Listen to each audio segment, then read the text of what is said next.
Is Mr. Wallace attending today? I'm sorry? This morning? Okay. Then I guess we can get started. I will call the meeting to order for the Lincoln County Board of County Commissioners, June 3rd, 2019. If you'd like to join me in the Pledge of Allegiance. We have a little baby flag over here. I pledge allegiance to the flag of the United States of America and to the republic for which it stands, one nation, under God, indivisible, with liberty and justice for all. Thank you. Okay.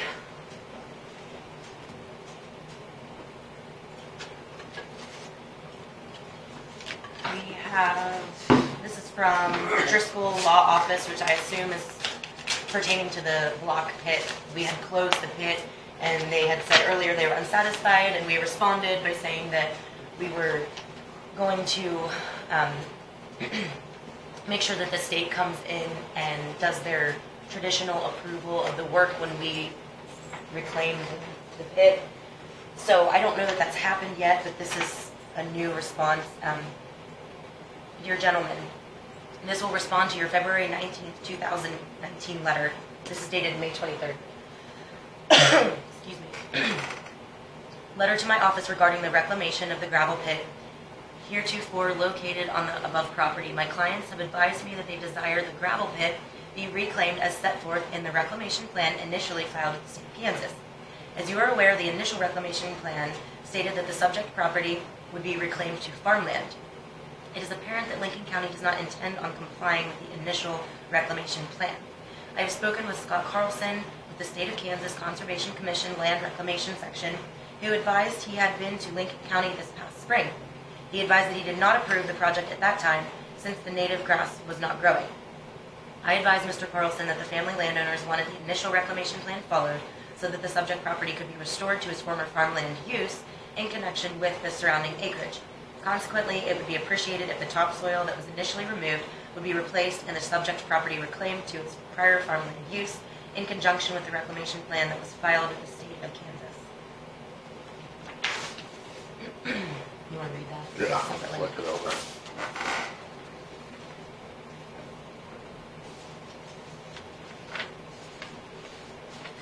So, I guess we will need to speak with the highway department and see exactly what happened, because I was under the impression we did not have them out, and this letter states that the state had already been there.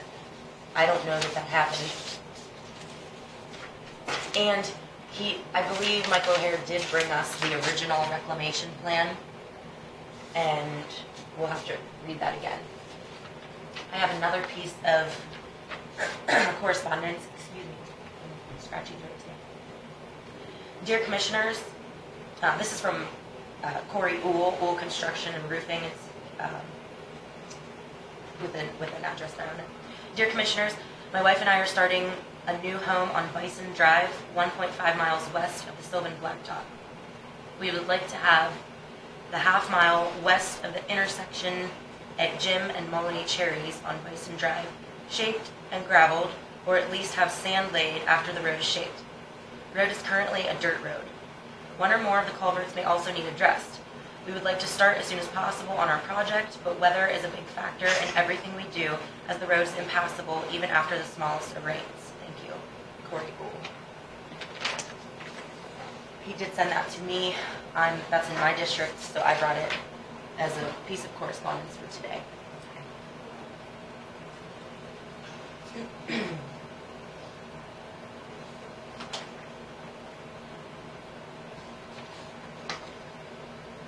And we have the minutes from May 28th, 2019. Let's see. We extended the local disaster declaration.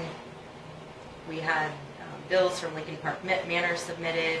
The 2020 Fair Board budget request from same as last year, and the transportation bus budget.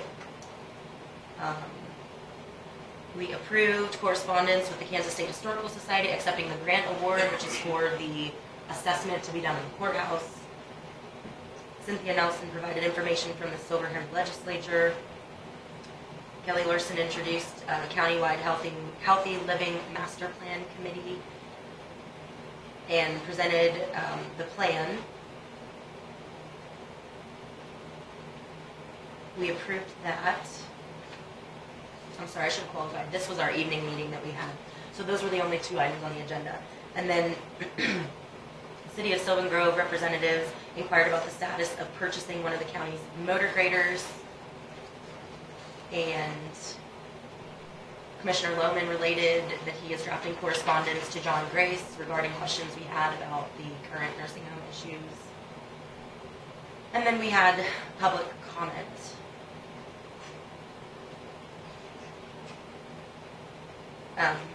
There's a big paragraph on what was said. Yeah, Don Harlow put in a disclaimer that comments were not necessarily made in the order I listed. An attempt was made to record subject matters that were directed to the board. Attendees participated in conversations regarding the stated subject matters. However, I do not think a practice of recording conversations.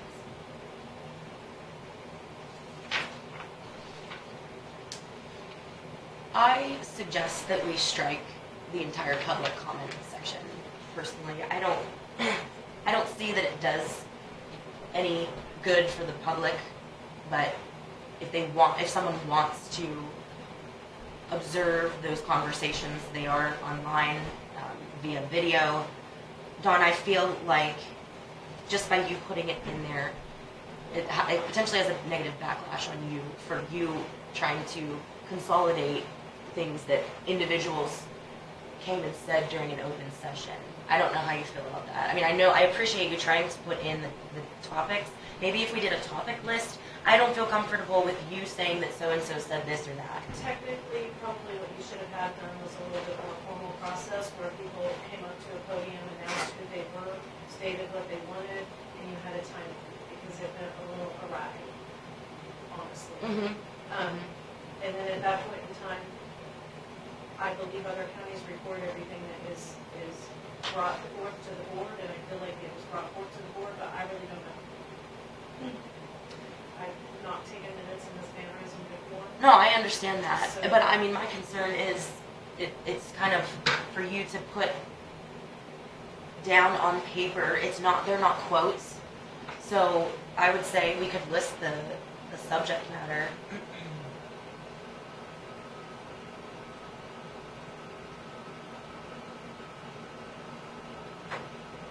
If you wanted to list the speaker and the subject matter, that would be fine too.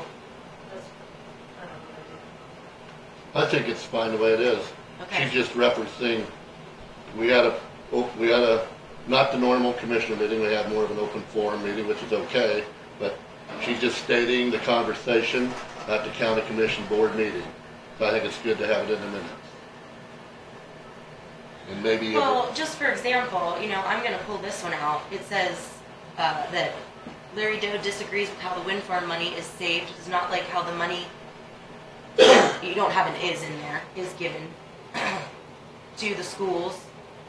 Or how how the money given to the schools is, based on the location of the wind towers, and does not believe that the county employees are taxing citizens equitably. He questioned. He didn't say, I don't believe that the county employees are taxing us. That wasn't stated. So there's where I'm saying there's a discrepancy there. Basically, that's saying that he made an accusation when he did have the question. He said, are we being treated fairly? That was his exact quote, but you have to listen to the video to know. So I would rather see a list of speakers and subjects. Subject matter would be Larry Doe, wind farm money, taxing equitably, or equitable taxing. We can leave it. I know it's not your fault. And it was experimental. We had an open session where we just allowed people to comment, and then we responded, and we went back and forth. It was at least an hour and a half. I think it's fine in there. It's just minutes. It's not misquoting Larry Doe. He did disagree. He had an issue with. He thought he was paying more taxes than someone else, and that's what he said there. Well, they changed it, so obviously he was paying more taxes than someone else on the same vehicle because it got changed for him. So who do we say? Do we say that he believes that it wasn't done, or do we say Larry Joe reported that his taxes were changed after he questioned his tax rate versus someone else's on the same vehicle? How do you report that? That's what Don listed here. But it doesn't say that he got his taxes reduced because he questioned it and they found out that someone else had the same vehicle and was paying less. Yeah, but Don's just summarizing it by saying he does not believe the county employees are taxing citizens equitably. So she summarized this whole thing. Yeah, is it specific in detail? No. But when we have an open forum and 10 people are talking at once, she has no way to record this stuff accurately. So you got a summarization, in my opinion, here. With that, we can take off all them public comments then. That was my first comment. Well, if we ever do this again, we'll remember that we should have a person come up here and talk for 5 minutes, and then the next person, then the next person. Instead of a free-for-all. And I'm not against open conversation, but it's impossible for Don to record it, and now we're getting this nitpicking on it because of this report. So next time we will, I don't care what you're going to do, remove the whole public comments then? I think it's fine in there.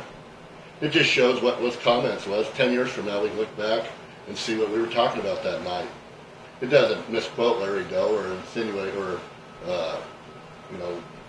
put any negative light on him or any of these people. So what do you want to do? We can leave it.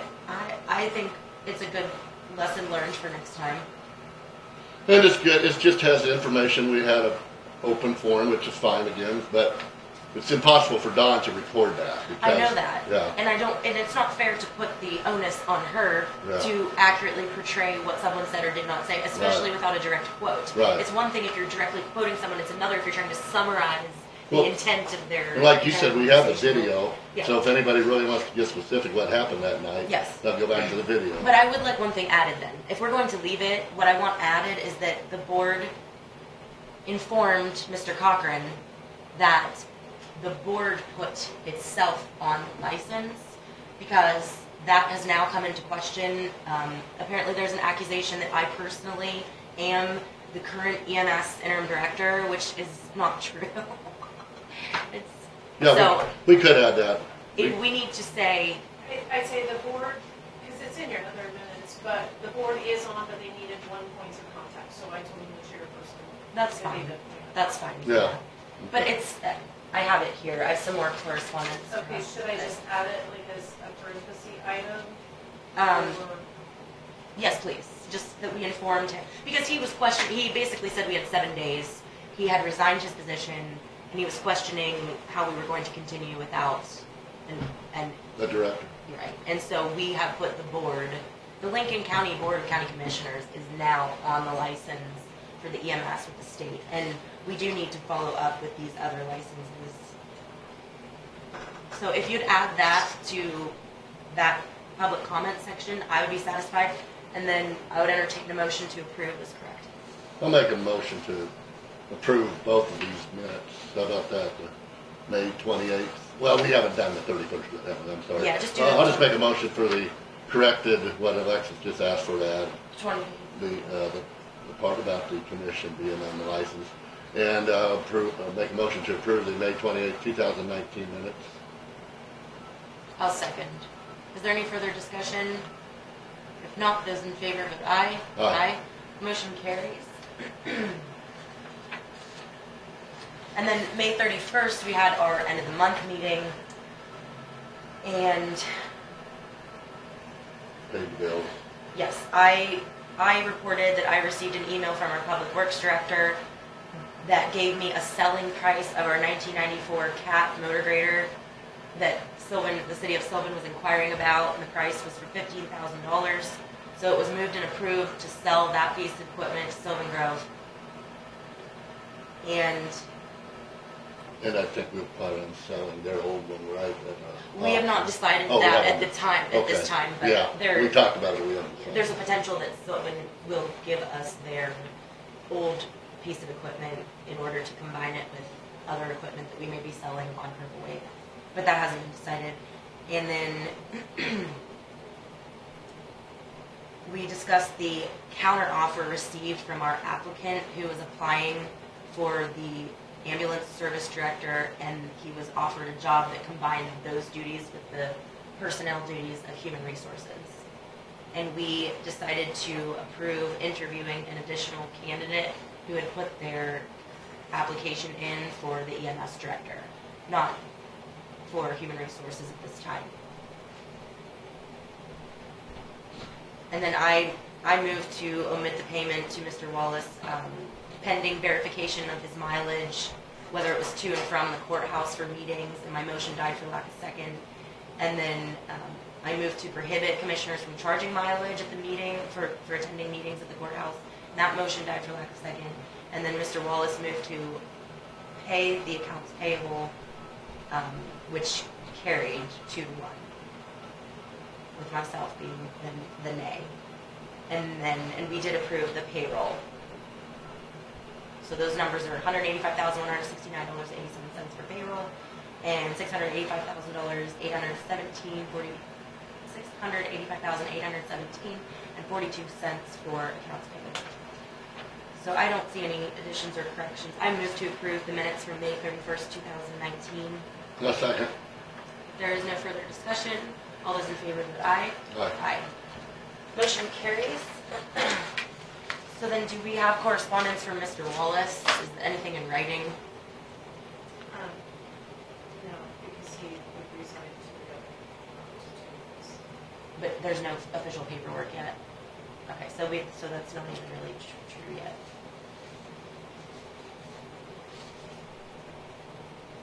My other piece of correspondence that I brought in is yet another set of flyers that has been littered in the streets. This is the 4th time now, or the 3rd time, but there are 2 separate ones, so this would be maybe number 3 and 4. What I'd like to call attention to, it's now a public document, so if anyone wants these, they can have them or get a copy of them. But what I'd like to call attention to are a few things here. Mainly concerning the accusation about the EMS department. What it says is, there's no name on these.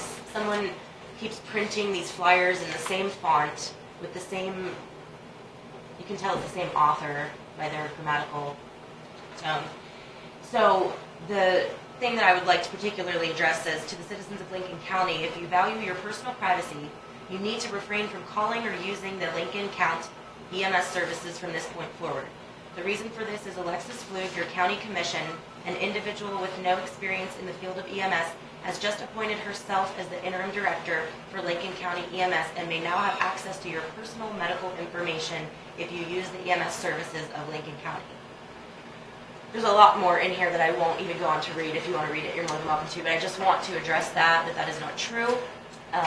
I do not have any access to anyone's medical records. I won't be serving on the ambulance. I won't be serving in the department. I'm not an EMT. The board is, the Lincoln County Board of County Commissioners is on the license now. So it's not me personally. However, Dawn did just clarify that if the state needs a point of contact, I'm currently sitting as the chair of the board. And that's just a rotation, actually. This is my 3rd year, and the first 2 years it was the other commissioners, so now I'm just on a rotation. That being said, I just want to squash any rumors that you may have concern that I have access to medical information, because I do not. I don't even know where to find it, and just like anyone else can make a request for public information, it's called KORA, Kansas Open Records Act. And I've done this, many citizens have done this, any one of you can do this. And if you want to KORA something from the EMS department, you can KORA employee information, such as wages, time cards, to see when people have worked or how much they've worked or what they're getting paid for. You may also do a KORA request for what's called a, Dawn, you might have to help me out. It's some kind of log. Do you remember the name of the log that you can KORA request from the EMS? I don't.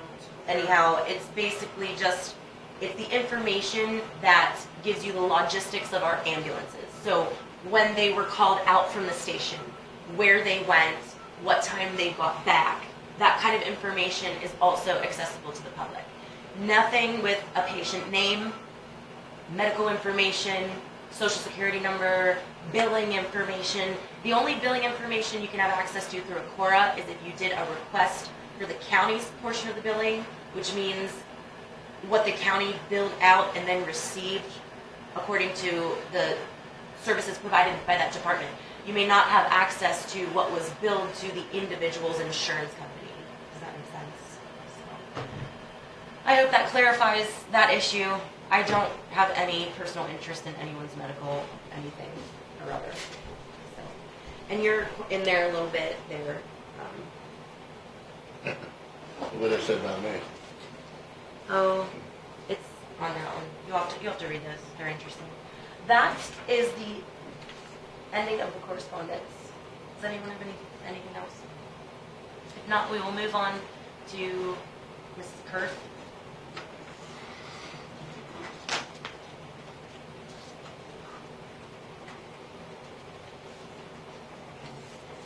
Thank you. There's one for you. This is just my proposed 2020 budget for the Office of Register of Deeds.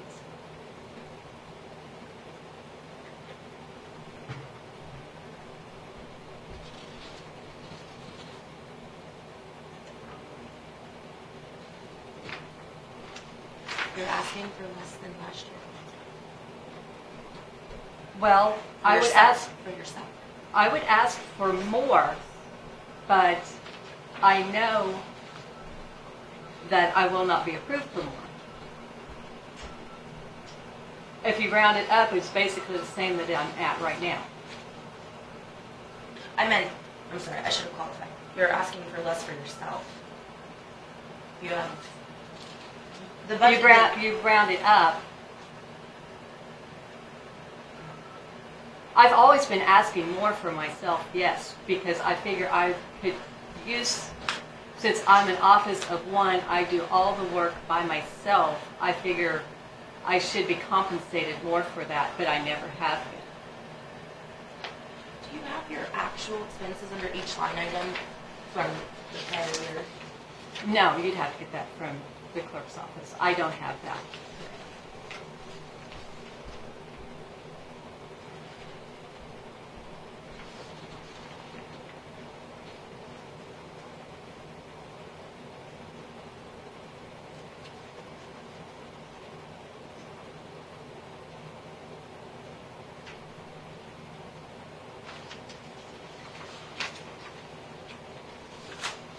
Oh, okay, I see. You have 2 years prior request and approval. I get it. That makes sense. Okay. Do you have any questions about the budget? No?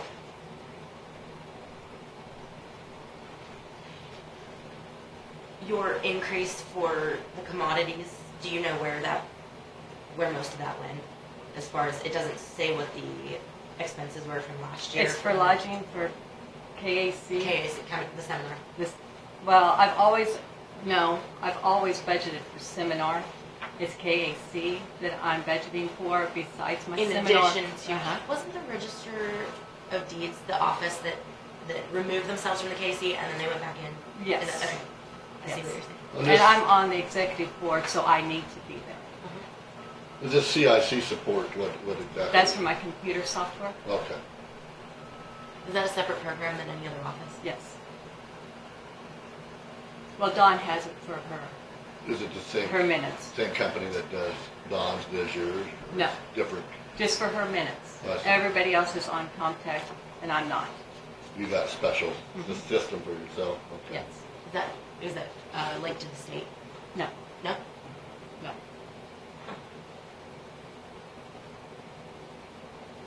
What are the underground vaults? It's where my microfilm is stored in Hutchinson. Oh, yeah. It's just a yearly fee. Mm-hmm. It's not as expensive as I would expect it to be. No, and I don't have that $150. much. Yeah.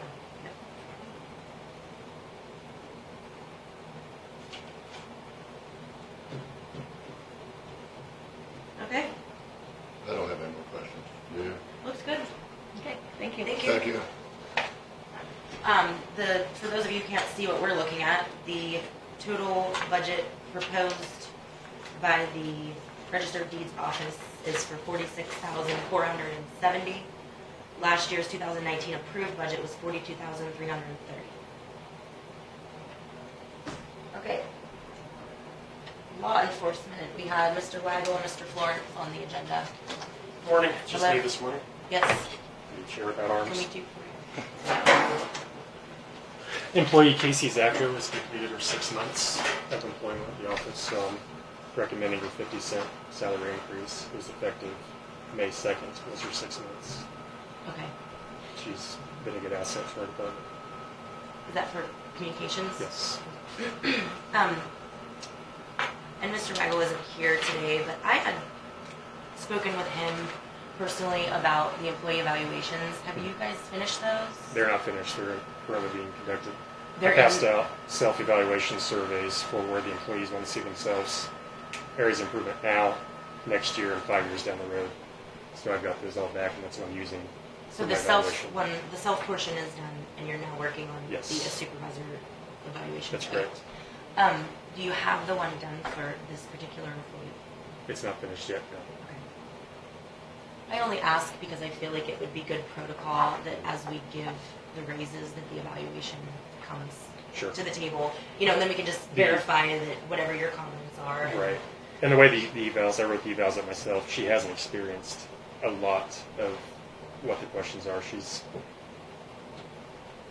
Because you said it's been 6 months, right? yes, it's 6 months. So it's hard to experience, 6 months compared to 15 years, how the employee is. It's a very difficult job. It's not one that you learn overnight. Really, it takes years before you're completely comfortable. Yeah, Anyway, there's a lot. but- I'm sure there's a lot to learn. I feel she is a good employee. She is handling the job well. She's punctual. She shows up. She hasn't misused days off, vacations. She hasn't been late. So, So you're bringing your recommendations with it. I understand correct, that. yes. I was just hoping that we could get the evaluations soon, since we need to Understand. make a determination on a pay scale Right. for the merit raise. So And that falls on me as well as the budget and other office works. So I understand. I'm buried in paperwork I that I understand. am working on. Out So of curiosity, are you doing all the evaluations, or are you splitting? I up made with the sheriff? forms, and the sheriff is going to approve them. I'll do my recommendations. We'll do the final evaluations on them. But who's taking notes? You are. Yes. Okay. Yes. I move to approve the 6-month pay increase for employee Casey Zacco in the communications department. I'll second. Effective May 26th. When was the 6 month? May 2nd was the Okay, 6 months. okay. We do the pay period. For that month. So effective for the pay period. It's 50 cents. At 50 cents. Okay, let me restate that. I move to approve the 50 cent 6-month pay increase for employee Casey Zacco in the communications department.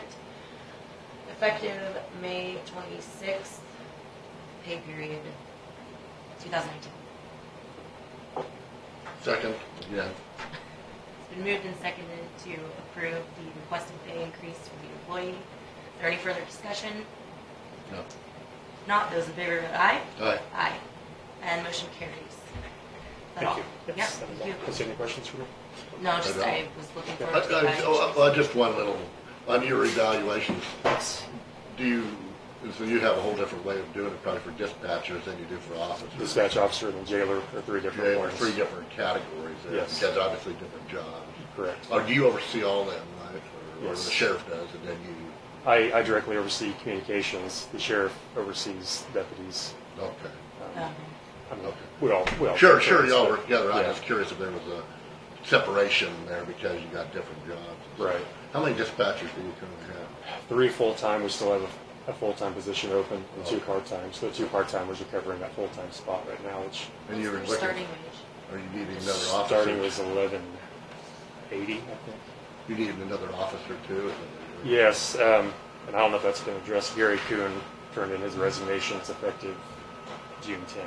Oh, Jerry Coons leaving? Yeah, so we do have Okay. So dispatch. how do you handle that then? Just have overtime for other officers? That's the only way we Take can up the right now. slack right now? Yeah. Okay. So we have an open jail position, deputy and dispatcher. One in each, Yes. okay, branch. Okay, thank you. Thank you. Yeah, I thank you. didn't know that. Thank you for asking that. Okay. We are running slightly ahead, which is so unusual, but They're out there. Mr. Granzow, if you're ready, we are early. Are you ready now, or were you waiting on someone? I'm sorry. What? I'm sorry. Are you ready now, or would you like to wait on someone? We're a little early, but we'll take you if you guys are That's ready. fine. No, I got here early. Okay, Okay. that's fine, thank you. All right.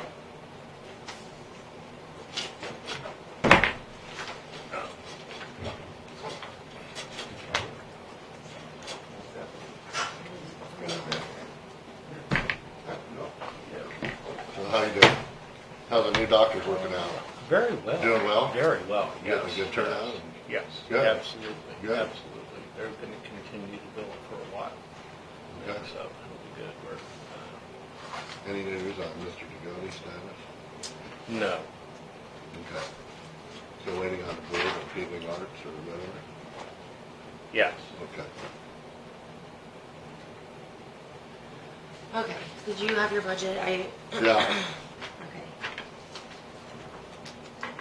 So, as I'm sure you understand, the commission has been made aware that we need to be looking at the hospital budget, which we had not done in years past. Right. It's new to me, and we have provided a budget every year since I've been here. I've been here 5 years, and I think a few years before that, we provided budgets because it was part of the arrangements on the bonds. I did see that as well. And so that's, we have been submitting a budget in connection with the bond issue and all of that, because that's one of the required part of the covenants. So that's been going to the county commission as the public building commission, because the county commission and public building commission are both. So we have been submitting that budget for 7, 8 years at the very least, I think. So I don't know, I'd have to go back and have a look at some of those things, but you have been getting a budget, just in your guise as the Public Building Commission. So I think the statute says that the commission is to receive the budget from the hospital, and we have 10 days to return it with asking for questions and or doing approval.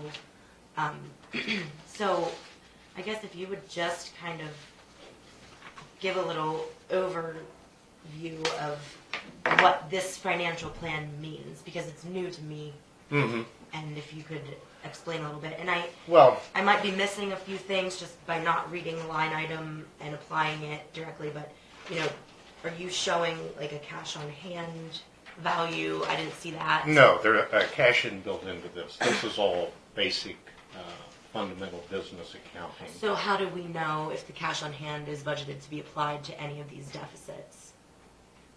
Well, we don't even know if there's going to be deficits. This is basically the budget you have in front of you. We are projecting 2 new physicians in this, and they really won't start paying for themselves for a while yet. But if I could back up to the basic budget, one of the questions I heard raised was that why are there 3 different pages? We budget for the hospital and each of the individual clinics that we have, which includes the Lincoln Medical Clinic and the Sylvan Grove Clinic. And these are the budget pages left separate for all of that. We part of what drives the accounting on all of this is our primary payors. Our primary payors are Medicare. It is the big one. That's where most of our income is generated. But in fact, Medicare is 38% of our payer mix. Medicaid's another 15%. Private pay is 7%. So 60% of our income comes from either uninsured people or people who have some government form of insurance, either Medicare or Medicaid. Medicare reimburses us based on our costs, and they look at the cost in each of these three different cost centers, the Sylvan Medical Clinic, the Lincoln Medical Clinic, and the Lincoln County Hospital. So that's one of the reasons So they assess we an break individual assignment of reimbursement per entity.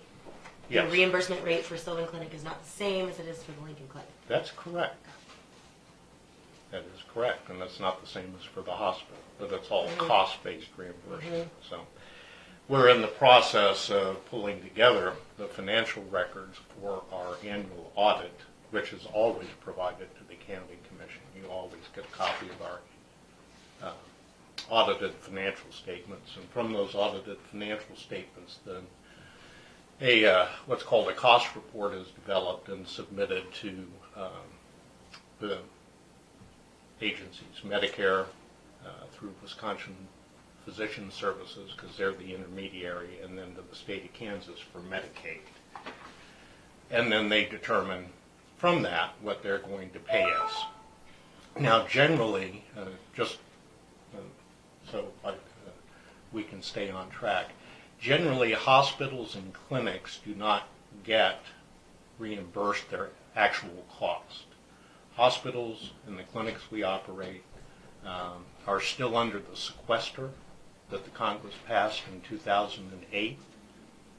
That means instead of getting 101% of our allowable cost, which is what the law originally allowed us, we're only getting about 97% of our actual cost.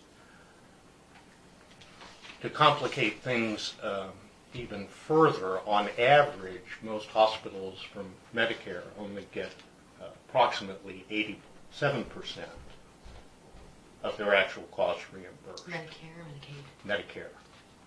So, but we are able to cash flow the business, and if you're interested about cash, we track that as a statistic. We do not build it into the budget. So just for a basic example, if you have the Lincoln Medical Clinic showing a fiscal year 3/31 of 18 loss at $385,370, I would assume that your cash balance would reflect a deduction of $385,370. Well, you've got to remember we built in this year 2 new physicians into that. But I'm saying And just it's go back to the fiscal year that has ended already. Mhm. That way we're not dealing with anything hypothetical. So you've already finished up through 3/31/8, or from 3/31/18 to 3/31/19. That is done. So, well, I guess that confuses me too, because you have 2. So the fiscal year ending in 18, the first line, $385,370. Your loss. Yeah, we there. cash flow the business. If your question is, do we cash flow the business, the answer is yes. We Right. cash flow the business. Right. So I guess I'm wondering, what is the initial balance, and then if you deduct the $385,370 loss from just the clinic, what is the cash balance there? Do you have a separate cash balance applicable to each individual entity, or are you pulling that cash balance out of one fund for all 3 entities? Well, the cash balance comes out of one fund for all 3 entities. Okay. And at any particular time, if I look back at 2018 on our statistics, we have, on average, 77 days cash on hand. In other words, at any particular time during the past year, we have enough cash on hand in the bank here in Lincoln to go ahead and continue to operate. If you look at what our average cash balance is at any particular time, we have approximately $1.1 million in the bank. Okay? So, yes, we cash flow the business. And a lot of what you're seeing in our budget is the accounting. Depreciation is a non-cash charge, but we have to put it on our books. So, yeah, there are a lot of non-cash items on here and non-cash charges. But So- yes, like most of the so- hospitals in Kansas, we do not operate in the black for accounting purposes. Mhm. Okay? Yeah, but we, I think we our almost concern all was just run. these numbers a don't show it bookkeeping ever working. deficit. So, is this the exact budget that the board sees? Yes. That, That's so what you have in your hands is is the what budget the board gets. So and then, that they approved at our March meeting. okay. So then, are they also receiving statements of the cash balance account with this, or are they just looking at this with not seeing this? We the prepare a bank cash balance report for them every month. They know how much money we have in the bank, what we project our expenses to be, and what the balance of that is. Yes, so they see that every month. So where are you on the projection? I'm just sticking with the Lincoln Medical Clinic to have one easy thing to discuss. So if we're basically calculating 3 times the loss here for that particular entity. And so where then are we with the cash balance after that is said and done? Well, these as I've tried to point out, these are projections. We're just making estimates. We cash I know, flow but these the are business. also based on what I read. These are also based on projections of generated revenue, 30% increase for Right. Lincoln, which you can't guarantee, and Right. 50% Right. increase for Sylvan. Yeah. So I guess I'm wondering how the math adds up for that projected increase. Is the cash on hand that much greater to float this particular entity into this loss versus what has been done in the years before? I don't know what we have in the bank today, but we generally at any given time, as I just pointed out, average having about 1.1 million in the bank. So yes, we do have the cash to cover our operating expenses, but you've got to remember some of the expenses which you're looking at built in here are non-cash items, such as depreciation. So that loss isn't necessarily a loss that much, it's a depreciation, right? But without no. seeing the cash balance and knowing what you're projecting to withdraw from there, you really can't make that assumption. I know what we have in the bank, and so I know the way this place has operated. I've been here for 5 years now, and we have never asked for,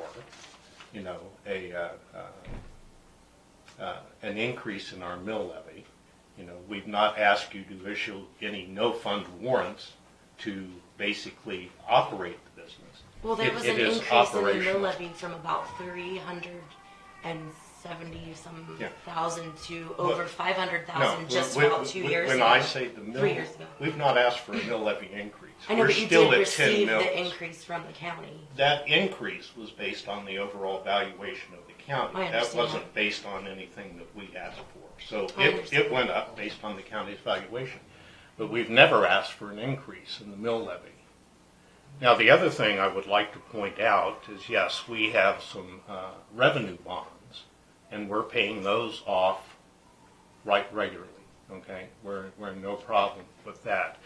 In fact, we refinanced all those revenue bonds approximately 2.5 years ago, if I recall correctly, Yes. so that we could save $1 million in interest and other payments. So when does and the that- hospital paid for that. When does that balloon payment increase? There is a balloon here soon, I believe.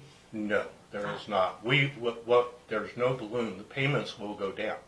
What we've done since we refinanced those is we've been paying the old payment into a bank account so that we have 1 year's worth of bond payments on hand in a segregated account. That was part of the original thing that we did with the county commission at the time. We agreed to pay, like you pay down your mortgage, if you refinance it and then you keep making the same old payments, then you build up and you come back and you have a nice little nest egg saved up, and so we've done that. Currently, you went with to 30-35 or 20-35, right? Yeah. And we're paying approximately like 350,000 a year. You guys do Right. the payment And we have got, with interest. and over the past couple of years, I we have told you wrong one time. I thought there was a balloon payment in there, and I relooked it. Okay. It's just a, Yeah. I Okay. told Alexis, No. I thought, We're- I was reading your documents We're and I saw, excess funding. I saw you had 2 or 3 years together there in one big chunk. I'm going, wow, it looks like it's gonna go Yeah. up in Okay. 2025 to like 800. There's No, so I'm wrong there, Alexis, Okay. so, okay. Yeah. There's So, no- no, I noticed you're all the same for Yeah. about 300 some thousand. Actually, it's gonna go down some. isn't Yes, a it little is. bit, yeah. Eventually it'll Well, go And down. you guys Yeah. generate that money, even though we pay it through commission, we pay that, but you actually It's fund it. deposited by It's deposited back the to hospital, us, but by the spent by hospital back to us. Right. built by Right. the building commission. So Yeah. some people may see that the That it's commissioners an here. expense for Right. us. We see an expense of 350, or no, it's like It's about 365, 360 grand a year, $75,000. along with the mill levy we give you, which is Right. about 500 and some thousand. Right. So that's that 350,000 to everybody. That's paid back by the hospital to That's the correct. county. So Their just revenue to make bonds. everybody aware of that. I Right. didn't realize that either till we just Yeah, done it. yeah. Okay. What does RHC stand for? Rural Health Clinic. Oh, One concern, and I'm confused a little, and you're pointing this out because you have deductions of appreciation. depreciation. Thank you. So that gets put in here as a part of the expense. Yeah, that- yeah. So you look at that, and you say, geez, they're losing Yeah. X amount of money a Yeah. year, 300-400 Yeah. grand a year, and we're going. And I first come in here, and I'm new, and Mm-hmm. I don't know what's going on. So I'm going, God, how can you operate when you're losing 300-400 grand a year? I mean, well, how you know? But then Right. you're pointing this depreciation thing out, so that gets Right. added to that. Yeah. So that really is kind of a confusing. But your depreciation is isolated in a line item, no? Oh, yeah, you have to do it that way. Under generally accepted accounting principles, yeah, under the GAAP. They got it in there. Yeah, Yeah. that's what I'm saying. No, but- It's- no, you it's just- you can isolate that amount and Oh, know okay. what the depreciation amount is. Right. It's not just a question as to how much is Okay, depreciated. It's right. right there. This, Yeah. That, Yeah. that dollar Yeah. amount Yeah. Right. out of Out of that. Yeah. No, it's just there's questions with that. And that's fine. Well, you I- see I- this, that's you why I see wanted this to come up loss here. down there, Yeah. and you go, "How are you guys keeping Yeah. your doors open?" And that's all. And- People ask me that. That's Yeah. why I'm asking you that. I'm not against the hospital or none of this stuff. Right, I understand. You know that. It's No. just it's just a little confusing on the county. Yeah, and you know, That's all. and I'm going to tell you a joke from when I took accounting at the graduate level. There's this young man. He's being interviewed by an accounting firm for a job, and the interviewer asked him a very simple question: "What's 2 plus 2?" Well, the first candidate says, "Well, it's 4." So he interviews several more candidates. Gets down to one young man he's talking to, and he asks the question, "What's 2 plus 2?" Remember, these are accountants talking to each other. Guy looks around, pulls the shade, says to the interviewer, "What do you want it to be?"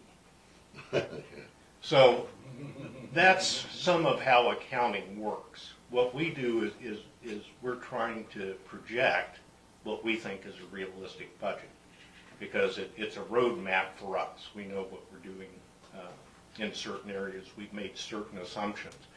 Whether those assumptions bear out or not is hard to tell. But it's one of the things that we do. We cash flow the business, and that's more important than the accounting. I guess what I'm saying is from a basic the accounting- real proof is in our annual audited financial statements. That's where you'll see Historically, yes, but Yeah. you're going into a new year with projections, and so Right. that's where the questions come Yeah. in, because And that's you're fine. actually projecting, let's take Sylvan as an example, Mm-hmm. you're projecting a 50% increase in the revenue. So saying that potentially does not happen, your negative numbers increase by that 50% deducted from the professional fee income. So what the question is, Well, without knowing the- the cash balance, to be Per- able to fund that, Ma'am, if that doesn't happen. professional fees are a cost. They're not an income. When you look at professional fees down here in the clinic management operating expense, is that what you're looking at, or are you looking at the top line? No, you're under revenue. Because under revenue. Under Because revenue? there's two different ones there, and I know people Well, there's only one sometimes- income for Sylvan. Right. There's Sylvan, only one sure. income for Sylvan, and you have it labeled professional fees. Okay. Yep. Right? Yes. Professional Or is that fees 2 from plus the 2? from the rural health clinic. Okay. So Because professional fees down below is an operating expense. no, I'm talking about the Okay. income. All right. But that projected income, you're saying, from what I read, is a 50% increase. So I'm just questioning. Right.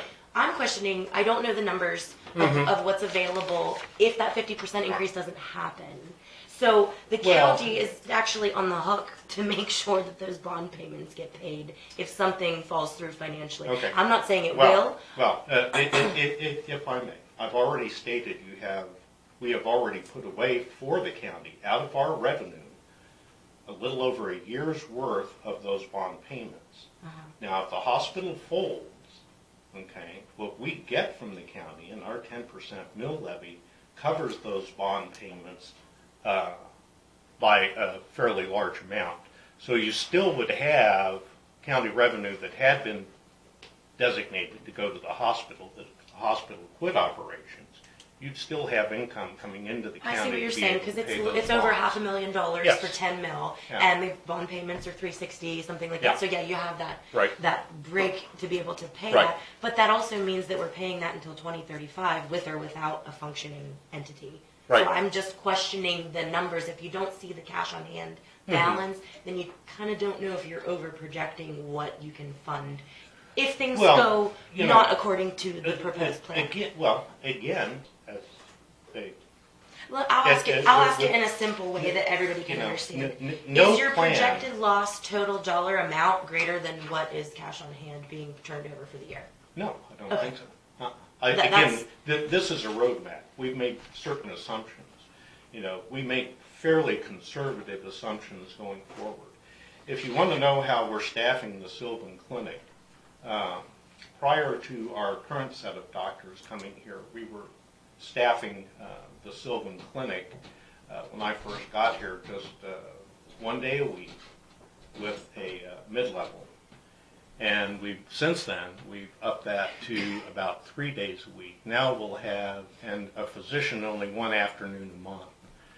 Now we'll, starting next week, we'll basically have a physician as well as mid-levels at the Sylvan Clinic 4 full days a week. Really? So we're only projecting a 50% increase, but we're increasing the staffing By a lot more. 75%. Yeah. And so But it's, that also increases your expense to be there by that much. but that's, as you know, between marginal cost and marginal revenue equal each other, you're making money. Yeah. So yeah. that's what we're doing right now. I'm hopeful just, for it. I mean, I've trying heard to really get good that. things about Yeah. everything that's happening right Yeah. now. Right. I'm just looking at down Right. the line. If you don't hit that 50% increase mark, if you don't hit that 30% increase mark, did you project an increase in by a particular percentage for the hospital? Oh. Just because you projected an increase. No, I don't. I think we kept that fairly flat. It's about 200. Well, less than 200. Well, Yeah. no. Well, 200. we're actually projecting a total income of a little over $200,000.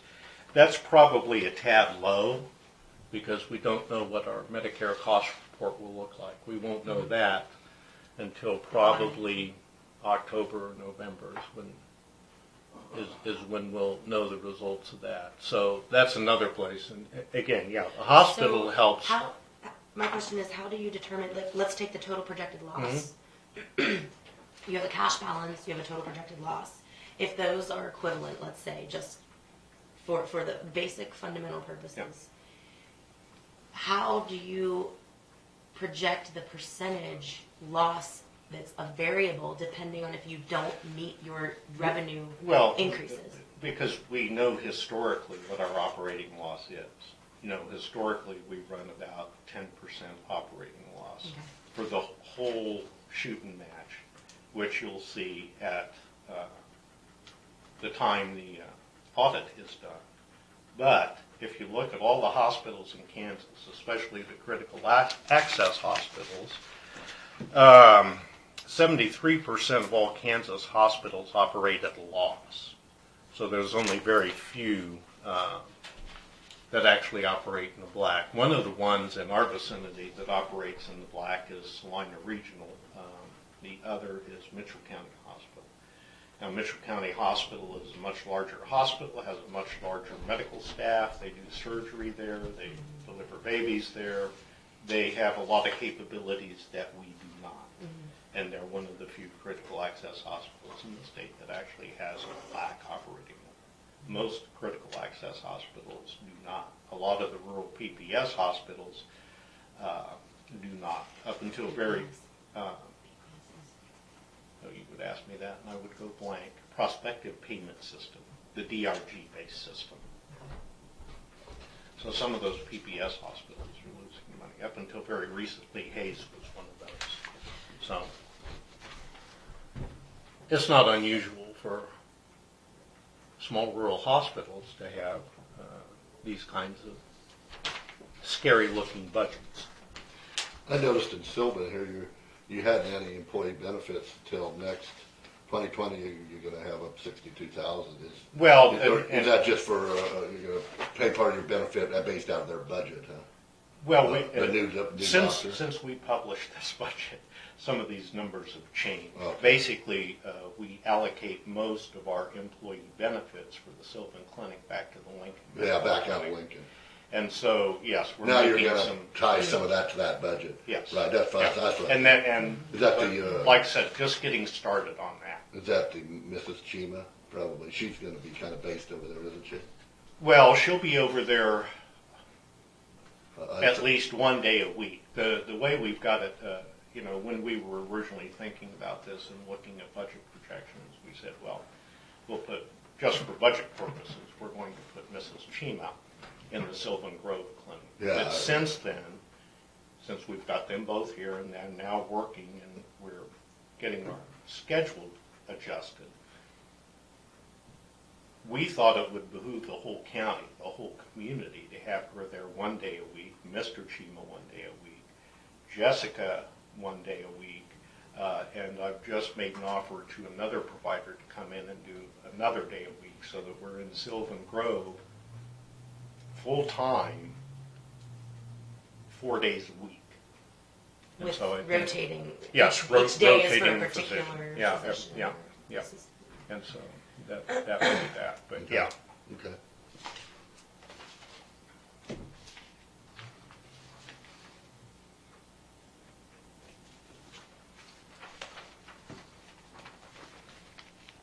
Now, there was also a question I heard through the grapevine about the capital budget and why we have attached a capital budget. Again, Medicare requires us to project a 3-year capital budget, so we Yes. wanted to make sure that you all had access to that. That's our projected spending, what we're looking at. We're currently in year 1 for this particular 3-year budget. And that is all for under the hospital entity? Yes. Or, okay. Yeah. Because I see Well, the- equipment on there, and I would Yeah. assume that. Equipment. Everything has a useful life, and we've been pushing a lot of our stuff right to the edge of its useful life. So, we're trying to take advantage of grants and other funding to pay for some of this, which we do a lot of our capital improvements we do with grants. The first capital improvement project we had was to upgrade the radiology department, and we did all of that through grants and funding from the Lincoln County Hospital and Healthcare Foundation. So, but we have to show it on the budget no matter how it's funded. So that was one of the questions I think that came up. I think my other question, and this goes back to when I attended the hospital board meeting, Uh-huh. the question was asked, why is it that the current, or I should say prior provider at the hospital and or the new current providers through the clinic, I should say, are not scheduled for any ER time coverage? Would that not be pretty standard practice according to what other local area hospitals do as far as assigning? No, because everybody does it differently.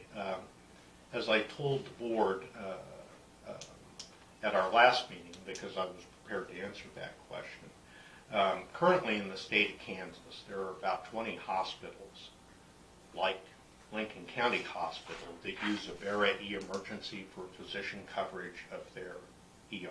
What's it called? Avera AVERA. eMemergency. AVERA. We were the second hospital in the state of Kansas to sign a contract for emergency room coverage with Avera eMemergency. But what it does, it cuts down on the disruption to the clinic. When you have a provider who's in the clinic seeing patients and they get called to the emergency room, most emergency room cases aren't just 5 or 10 minutes. They'll stretch to an hour, hour and a half. And if that happens, that provider gets called out of the clinic where there are already scheduled appointments to see patients, and you have to cancel and reschedule those patients. If that provider is called out in the middle of the night, the generally acceptable thing to do is they get the next day off. Because basically, no, if you're up, that's not, they do get the next day off if they worked all night in the ER. So you're going to cancel that schedule. So the way we've set it up, we can actually see now more patients in the clinic than we used to in the past because they're not disrupted by emergency room calls. That's An confusing to me. I said that's confusing to me. I actually have It is I actually to a have lot of family people. that It are is- providers it is, in yeah, it is to a lot of situations where people. they're on call. Yeah. And when they work those shifts, they when they're on call, and it doesn't really change their work schedule for the week. I mean, that's in Pennsylvania, and those are the people that I know that are serving in this industry. Right. But I guess And- if you're saying that's a local practice, that would be up to our board, right? That's up to the board, the Lincoln County, the hospital board. The board would set that as a local policy or not, whether they're going to have the clinic providers also take ER shifts on call. Well, yes, this is the way I presented it to the board. And we've been doing this now, I believe this is our 4th year with them, 5th year maybe. I've been here 5 years, so I think it's our 4th year with Avera, Okay. going into our 5th. But you survey the hospitals in our area. We're members of what's called the Sunflower Health Network, and we're all critical access hospitals. So I surveyed our hospitals, and basically, We'll take a little break. okay. Thank you.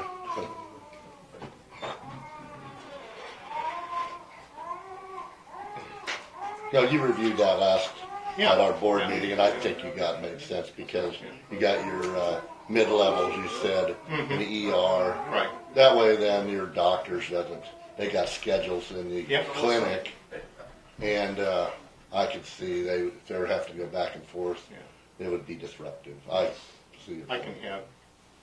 like to renegotiate her friends' contracts because nobody works like that anymore.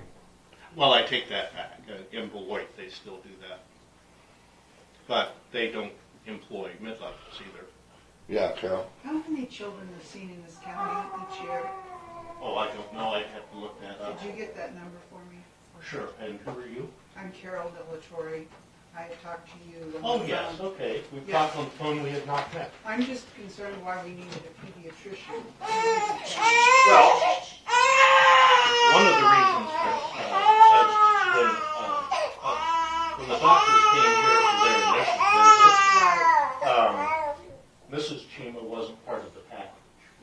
When we had done the tour and we'd done several other things, then she said she wouldn't be part of the package. I think it's great to have a pediatrician here because the young ladies don't have to make that 50-mile trip to Salina. They can see a pediatrician right here. And so I think it's a convenience factor for the young women of childbearing age in this community. So she's an OBGYN? No, she's a pediatrician. Yeah. Yeah. So she's going to see children. Right. And that's why I'm concerned about the number of children. You know, the cost to have her here is huge. And I can't, what are their salaries? Is that public knowledge? No. Yes. Yes, it is. Yes, it is. Well, built in overall. No, it's public knowledge what the individual any salary for the So hospital. what is she being paid? $240,000 a year. Okay. And then how much do you estimate that she will bring in? Oh, I think by the time she's been here 3 years and geared up for practice, you've got to remember there's a growth cycle. Right. By the time she's had time to build her practice, she'll make much more than that, but I couldn't tell you how much right now. Yeah. And so Lincoln, then is he being paid $250,000 also? No, he's being paid more. So what is that total? What is that amount? $325,000. Okay, so do the math, that's 550, what, 250 and what? And 350? 325. And 325. So 575,000. what were we paying Dragoni? Basically, he was getting $325,000 a year. Okay. So again, the county is in financial straits. Well, the county is. The hospital is doing just fine right now. Well, but the county provides you $500,000 a year. Right. And now we've added 500 and some thousand for doctors. Mm-hmm. When we, I just don't, I'm here on behalf of Lincoln Park Manor. Okay. And the county is in financial straits. And I'm like, we need a pediatrician when all the kids, Alexa, Well, where do you take your child for childcare? Not here. I don't. Right. And nobody's going to switch doctors unless. Well, I'm kind of aware. I have some young women that work for me, Right. and they're of childbearing age and have children, and they are so happy that we have a pediatrician so that they can leave all the turmoil of the political politics and How does Salina. politics get into it? It forces turnover of pediatricians down there, and they have to change doctors every couple of years. Yeah. And kinda so like here. we're offering them some Kinda like stability. We're trying to offer them some stability, a new service line, a new revenue. Okay. The women I If talk I to may, think it's a great idea. if I may just interject, we do have to stick to the agenda today because we have so many people. But I I want the would, number on the number of children seen this last year in Lincoln County. you can do any kind of public information request through the hospital. Mm-hmm. Most information is going to be available to you, save employee identification information or patient information. So Yes. anything dealing with the numbers, statistically, the figures, the finances is all open record. I'm going to end this conversation so we can move on to the highway department, but I would suggest that Okay. you attend the hospital meeting. I think that'd be a great place to When is that? get on the agenda. When is the next one? It's the third Third Tuesday. Tuesday. Third Tuesday of the month. So that would be, yes, the 18th of June. Yeah. At I'd like to share 6:30? one more Is item it of 6:30 p.m.? 6:30, yes. 6:30 p.m. One more item of information. Sure. We are one of the smallest hospitals in the state of Kansas. We provide some of the best care in the state of Kansas, and we have been recognized for that by a couple of individual organizations that monitor hospital quality of care in this state. So, yes, it may have some cost associated with it, but you have a very valuable resource here, and it's providing value to the people of Lincoln County. And it is our goal to provide more value for what you've invested. But we are a very highly acknowledged and well-equipped hospital that provides wonderful care. I've got wonderful staff. I've got outside observers who can back up all of that. So, yeah, the county is getting its money's worth when compared to other hospitals of our size. So, Thank you. thank you. Thank you for the explanation, and we will send Sure. that back to you so that you can be able to prove from All there. right. Okay, on the agenda, I have Mr. O'Hare and Mr. Yost. Good morning. Hello. Morning.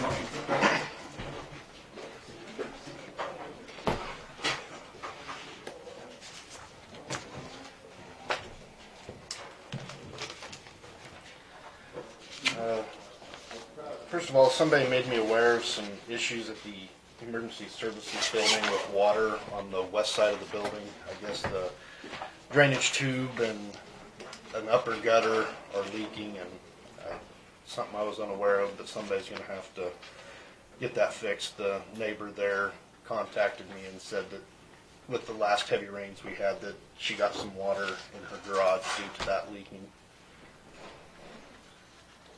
Is that, the gutter is, The top gutter is leaking at a seam in that one. oh, that's a seam? Yeah, Okay. we've got a break in I that see pipe. that, yeah, that looks Two like of those old are broke. PVC. It's on the west side of the EMS. Yes, it's, With I think red the, night. Oh, up the Yes. back, okay. yes, I think the sun has deteriorated that pipe, and one of the hangers has broke off, so I will make a call, see. Yeah, go See right if we ahead. can- Fine with me. I will, If you want to book somebody to fix that. yeah. It's, Okay. it doesn't look like We don't anything need to too vote on it, taxing. do we? I just kind of do it. That, and I believe I didn't take a picture of that, but where the pipe enters underneath the sidewalk, it doesn't go clear to the street, so it doesn't have It's an backing exit up into there. the yard, is that the idea? Yeah. It's just kind of pooling, and with the water, yeah, we've had a lot of water. So, do you want these pictures? If you want them, you can have Yes, them. yeah, that would be helpful. Thank you for doing that. Yep. As you guys are probably aware, we have had a considerable amount of flooding and damage around the county. We visited with Kansas Department of Emergency Management representatives last week, trying to get them some more information, but the way it looks that we'll probably get declared in a federal disaster and be getting some funding, hopefully, for repairs of this work, so.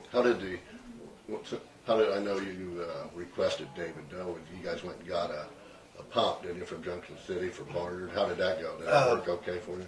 I don't know how Oh. it worked or anything, but I know we did deliver it back down Yeah. there this morning, so. When they had it, I guess the dike at, by Yes. Barnard was about ready to go over or whatever, or flood, huh? Water, there's too much water inside the dike that doesn't have a way to get out Oh, when okay. flood waters are up, Okay, because they have right, yeah, obviously. floodgate tubes on there. Yeah, I just wondered, because, you guys, David said you guys were gonna go to Junction and get that, we said, go ahead, I did anyway. Yeah. Okay, I just didn't know. Now, hopefully now that flooding's about alleviated somewhat, huh? For right now, we are, yes. Okay. I did visit with the Corps of Engineers this morning, and they may be doing a large release from the lake when downstream tributaries free up a little bit, and they may go to a value high enough to wash out one of our roads, at least one of our roads, so. Oh, really? Flooding over the river that bad, really? If they decide to let out that fast, I don't know if they will or not, but I would prefer they not, but. Well, yeah, and it's not raining right now, so maybe it's, but it might this week though, but While yeah. we're talking about the lake being let out, have either of you seen the project that was done on that bridge? It's the first bridge, 65. Yeah, I was out there probably last week. And so then you're clearly aware that everything except for the few rocks that were there has been washed away. Yeah, that was just overburden that we had extra. So it's back to the original elevation where it's at now. So I'll send you some before and after pictures, but I think you clearly remember that I was requesting riprap be put against the wing walls and on the banks of the shore there because of the washout. And now all of the soil that we paid our county employees to place on the banks that was supposed to have grown over with grass, is what you said, is now gone downstream. And the remaining rock that's there, I mean, there are some big boulders and some random pieces, but that was all covered with soil placed by our county highway department that is now no longer there. So I'd just like to highlight that as a particular event that could have been easily avoided if we had followed some suggestions and looked at some ways of doing things. So I'm not sure what you want to do about that, how you're going to remedy it. Now we're going to pay again to have guys out there. I believe at the level it's at now is fair. I guess we can go take a look at it, Yeah, but Have you seen it, Tanner? haven't seen it. Why don't you guys look at it and reevaluate and see what its condition is in? See if we need to add more to it or what? There was no more rock than that. That was when Bob was here. He continually said the rock is under the dirt. The rock is under the dirt. Well, that's the rock that was under the dirt. Well, the dirt's It's no longer there. Yeah. Well, obviously the dirt washed away. Which was there to create. So what would you like to see? Just a permanent big riprap rock and no dirt on top of it? Yes, because the idea is here, there's the channel coming down. That's what the wing wall's there for. The metal wall acts as like rock when you don't have wing walls. Yeah.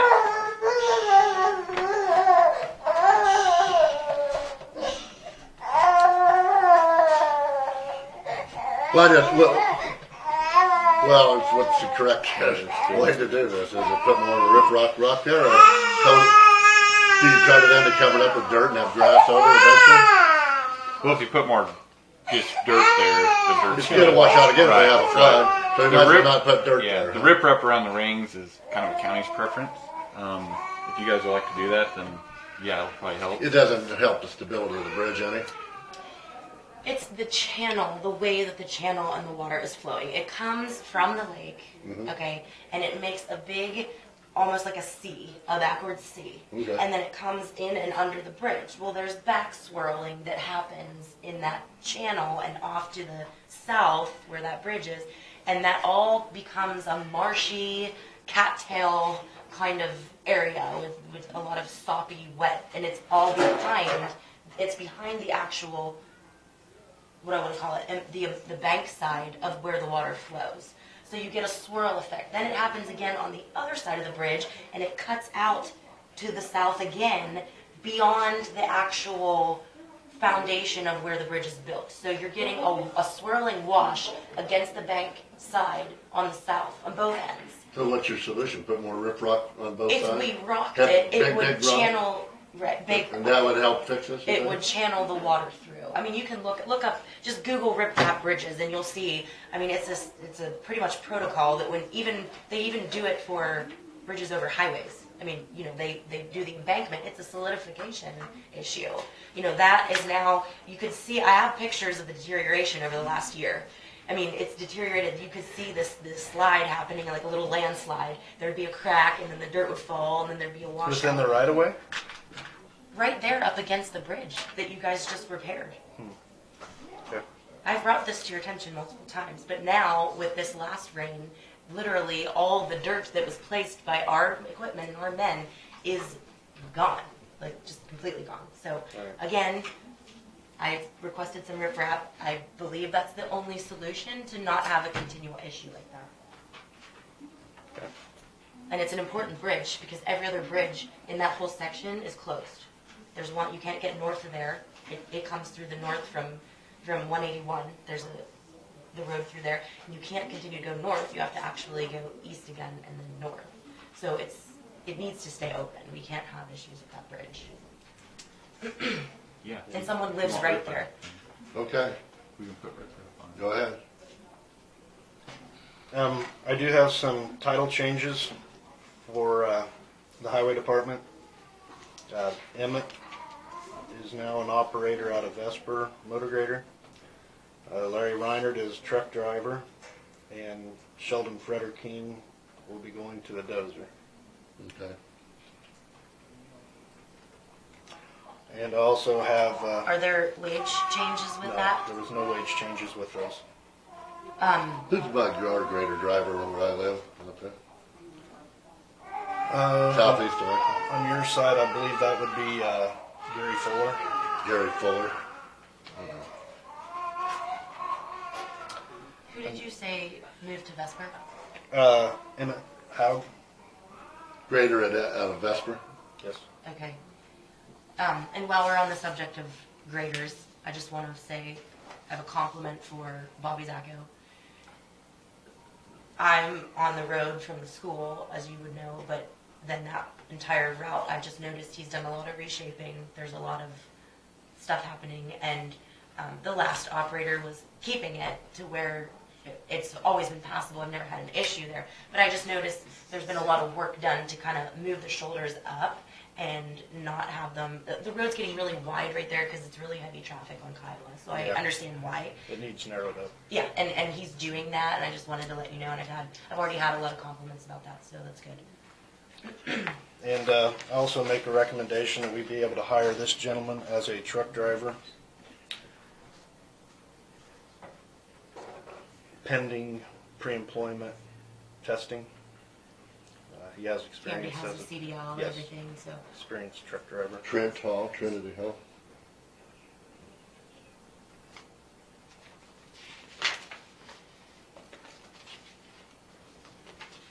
There you go, we want to review that, or? I mean, you already conducted the interview and Yes, ma'am. everything was, did you have anyone sit in on the interview since we don't have an HR position for Jesse and I did it. You two did it? Yes. As a truck driver, you said? Yes, sir. And he's experienced and got a good record and everything? Good. So that's what he's been doing, he's driving truck. What rate would you start him at? I believe starting rate is 11:30 right now at the highway department. Wait, Okay. is that right? Don, you would have to verify that because I do not I don't know know. if I wrote It's that. okay. I'm sorry. It's not that big a deal, Mike, I just. We do need to know because if we're going to yes. approve his hire, then we need to say the Okay. dollar amount. All right. Don, would you please verify what the truck driver entry rate is?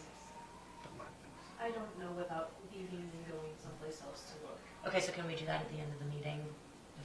Yeah, I can check that You need number to and do bring it, it back down. you want to do it today? or- I would like to do it today, yes. Do you have anything set up for his screening and all of that? Yeah, it's all been So done. it's all We're ready waiting. to go, Yes, you're just we're- asking for our approval, okay.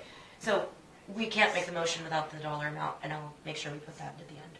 Okay, when we get done, I'll go upstairs and Let check. me just write the name down, then you can take this back. Yeah. Trinity Hall, do you Mhm. live here? Yes, Lincoln, it says.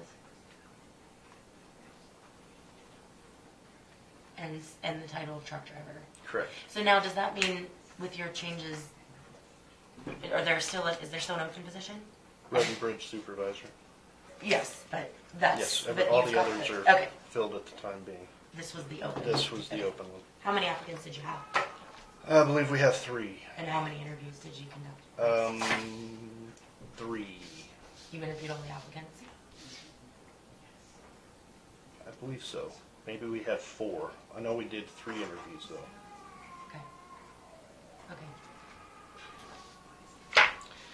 And I know we're short on time, and I apologize Yes, for that's all okay. that, but we kind of have a big issue right now out at Wilson Lake Estates.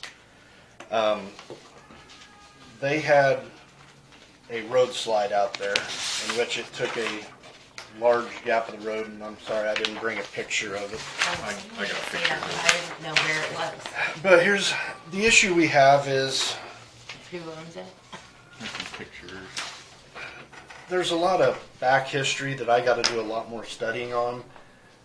But I believe Lincoln County took over the roads as platted back in 70s, 76, 77. Well, they've went out and they've changed some roads on their own. They just kind of do whatever they want out there. Are you And talking about the other county? Or are you No, talking about this is within the estates? within the Okay. estates. And they have a dirt contractor that just does what they ask him to do and some of that stuff. And some of them get pretty particular. They don't want any trees cut, trimmed. You know, they don't like you Oh, my. doing much blading next to their property and whatever it may be. But the sad thing is about this section of road, it's been marked private road since who knows. That's I've a worked. sewer line? What is that line? Water Abandoned line. water line. Oh, it's not okay. No, What's this big pipe off to the side? that's There's actually a corrugated metal pipe that goes under the road. it Is that drains. just a drain? Oh, Yeah. okay. Yeah. Okay. Drains the ditch Okay. up above. But that section of road, I've worked here for almost 20 years now, and we've never maintained it as long as I've worked here. You mean it's never been graded Not by us. or added gravel or No, anything? we have not done anything on it But because it's they in our mark it county? as.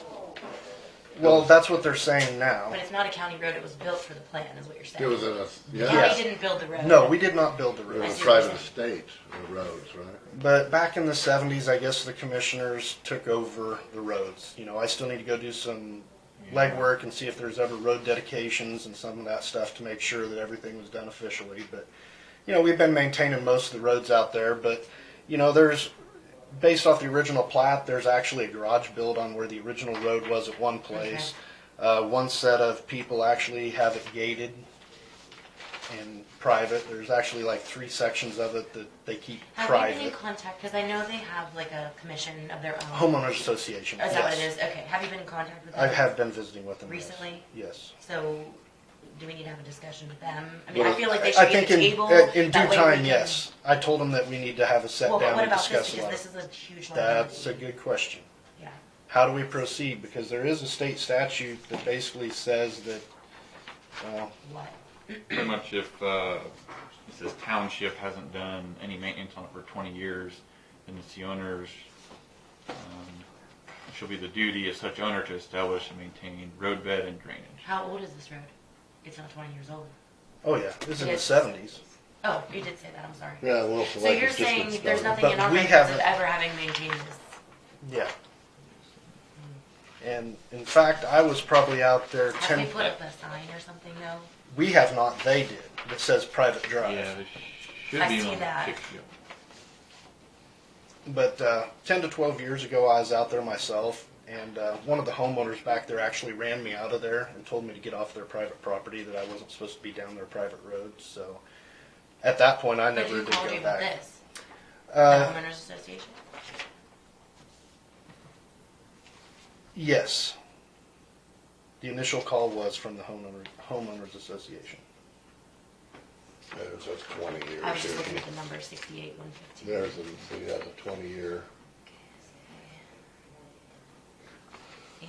If it hasn't been maintained for 20 years, then Okay. it's like, I'm sorry, you said yes, it was the homeowners association that called Yes. you at the office Yes. and was requesting, like, what Wanted was me to the- go look at it and made me aware of that that it this had happened. happened. And then was there any discussion about expectations with the representative from the homeowners association? Out of curiosity. Not at this point. I told him I got to find out Just the figure actual out what's ownership going of on. the road. Let's- And when I did initially go out there, the contractor that does all the dirt work for the individuals out there was there and said that, you know, this is the third time that it's happened. So In that same spot, in the same general along vicinity. that ridge. Yes. That's huge. So, you know, I think he was intending on fixing it. But I think it's one of those deals where the homeowner association does not want to do it if they can have the county pay for it. Well, yeah, and you can kind of see from this picture that there's no real road base. It's just kind of on the ground. I mean, this is, yeah, that's, they just made a road out the Yeah. hill. Yeah. There's no, Yeah. it's just a path which they've improved over the years. yeah. There's no road And there. who barricaded that? Is that a barricade? Yeah, it's not ours. It's I not. don't believe so. So we haven't done anything there. Okay. I we think we may should have. invite them to the table and ask for a discussion, because there are also other issues there. I had brought you a concern, it's been over a year now, but we went up and we did a little bit of graveling in front of where they have those dumpsters toward the roadside, and they said that someone hadn't graded, which I believe was on my route, whoever, runs my route, it was them Yes. going out there, and they hadn't graded the other length of that road. Which way? Because you're saying, It's off that hill, come out 234. I think is this part of Yeah, it'd be, it was this way, it'd be remember right that there. one? And Yeah. because there are dumpsters, or no, it was down here, I'm sorry, at this end, the second entrance in, right? Yes. So this is still along.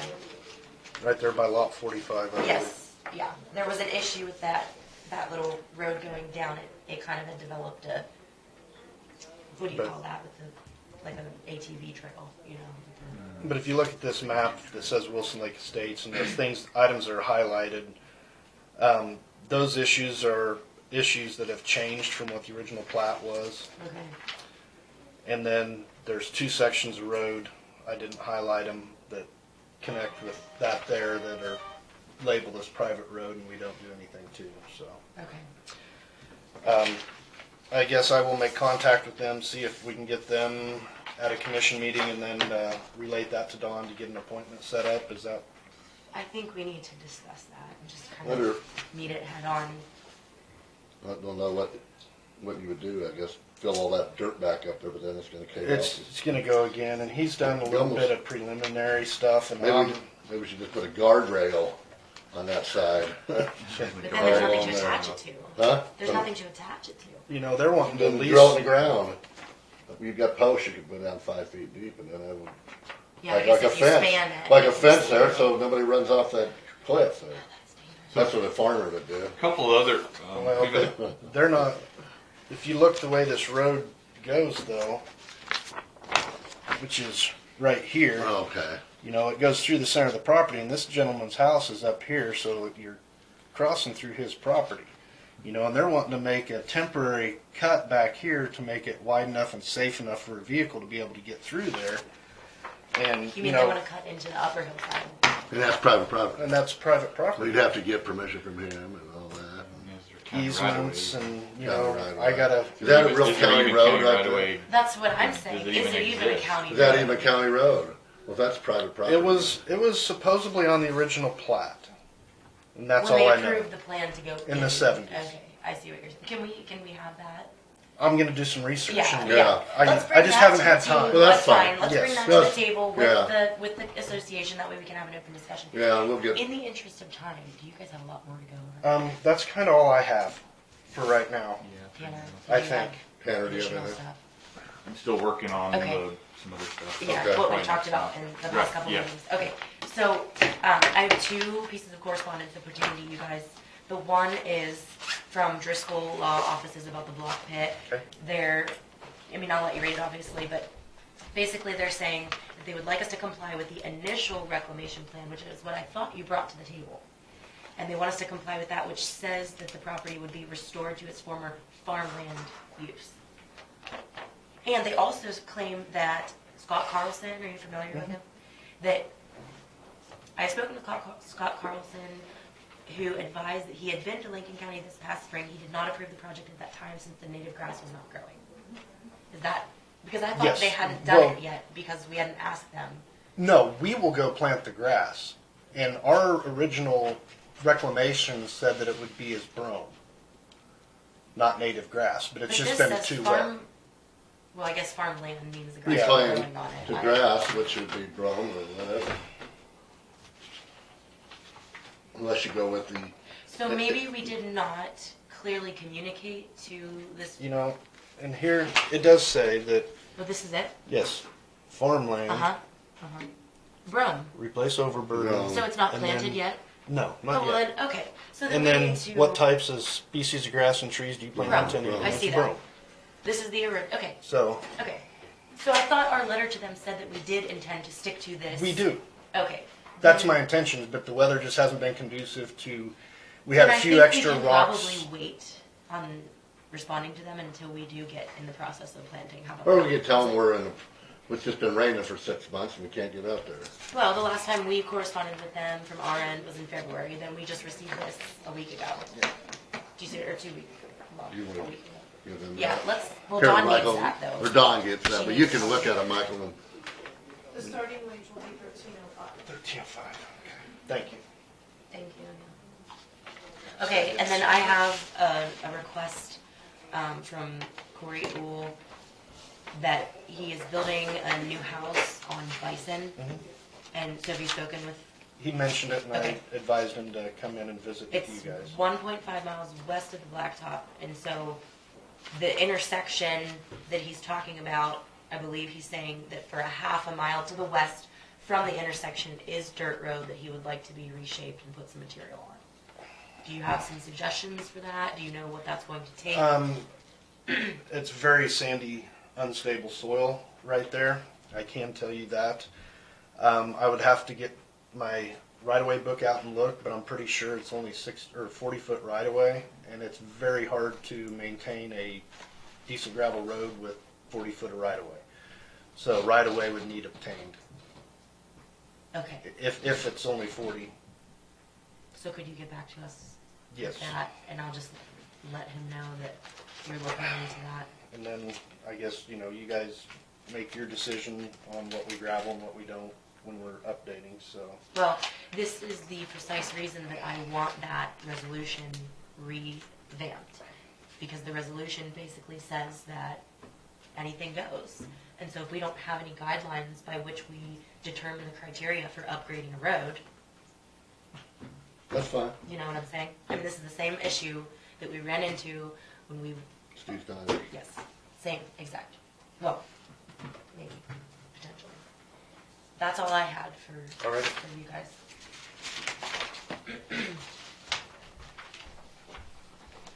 Try to get a copy of this week. I noticed we took quite a bit of gravel out of that Blackwell pit, Michael, and was, some people were unhappy that it was clay and sloppy and slimy and. There, Can we, really, I know. the pit's not bad. Due to the water that was in there, we didn't get a good blend because we couldn't Okay. get the gravel that's deeper in the pit. Because that clay stuff, if Yes. we can't get a better quality material, we might as well go somewhere else or do something. No, Because, there's good gravel in there. okay, because we don't wanna have to go back and have to put I understand, rock yes. on it and people complain, whining to you, whining You to know, us. You know, if we can prevent that. It was a time constraint thing. You I know, know. everybody was wanting to get the Schneider Road done, so Yeah, you know we yeah. was trying to get it done as quickly as we could. Well, that whole union drive, everybody complained. Okay. And we didn't know at that time. Well, I'm that just it was saying, gonna if be we that can't way. determine our quality, you know, and we have to go back and fix it all the time, we should maybe just ban these pits if they're not that good.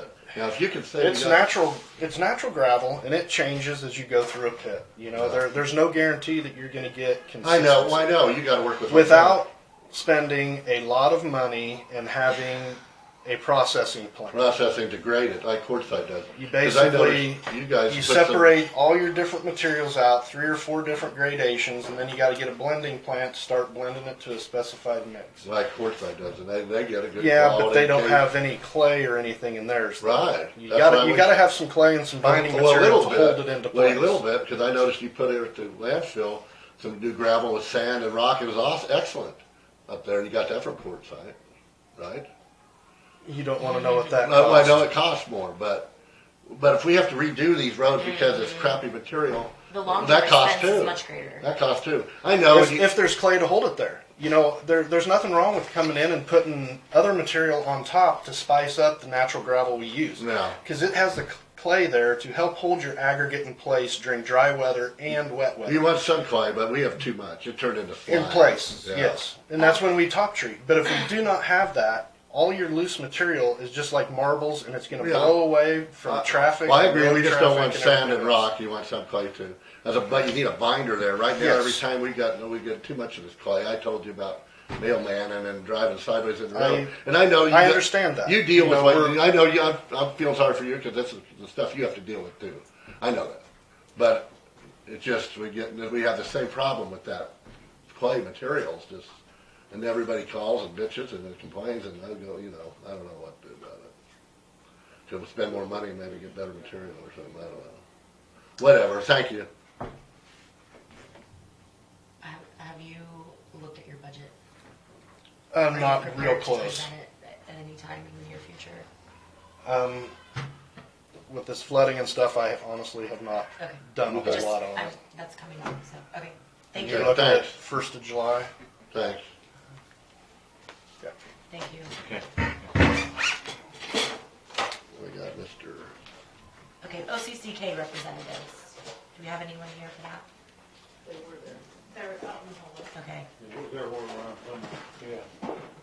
I'm gonna take 5 seconds. Sure, Go back. sure.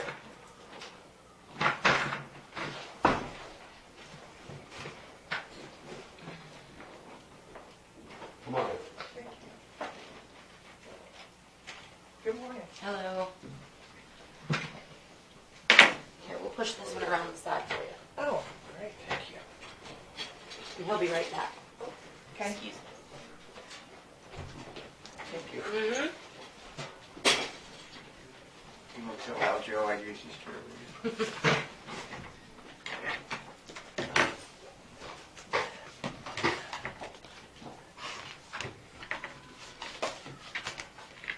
And then, should I leave one for? Sure. Okay.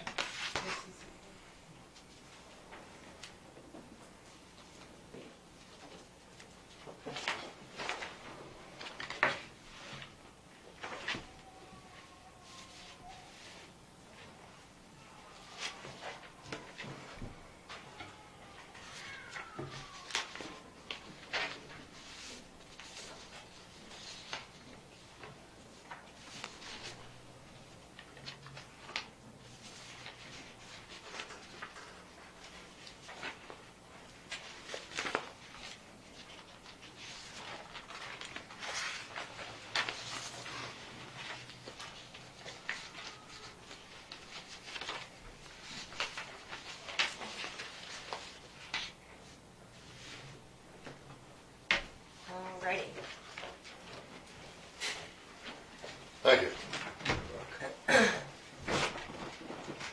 I'm Randy Holman, how are you? Nice to meet you, Sheila Nelson Stout. Okay, glad to meet you. Wallerius, Randy, nice Glad to meet you too. I believe I remember Yes. these two. Hello, Yes. hello, and maybe I'm not Susan you. Sprague. Okay, nice Who? to meet you. Susan Sprague. So I Nice gotta to meet meet you. Okay. Are you ready for me to get Yes, Yeah, ma'am. Okay. Please go do. right ahead. Alrighty, well, first of all, it's glad to be here, or I'm glad to be here this morning. I have a packet of information, and our request is contained in your packet for next year. As you know, OCCK provides a variety of services to the community. Anybody with any disability of any age can access our services. I brought a flyer that talked about what services we provided in Lincoln County this last year. We provided employment services to a young lady who wanted a job. We provided assistive technology to people, and assistive technology is bringing specialists or equipment into people's homes. We provide rides to people, of course, when they call and need. Home health services, basically any type of service that anybody with a disability needs to stay independent. We employ 3 people in Lincoln County. I'm asking this year for a 2% increase. It's been several years since we asked for an increase in Lincoln County. We expanded some services last year and hope to continue to expand more services this next year. So I have with me Susan Sprague, who's going to talk a little bit to you about Alzheimer's services and dementia services that I think we mentioned last year that we were trying to start. So Susan, if you want to talk about those, please. OCCK started Alzheimer's support services a year ago in May. So we go out to families and we work with family caregivers and individuals. And when I talk about Alzheimer's, I mean all dementias, not just Alzheimer's supports.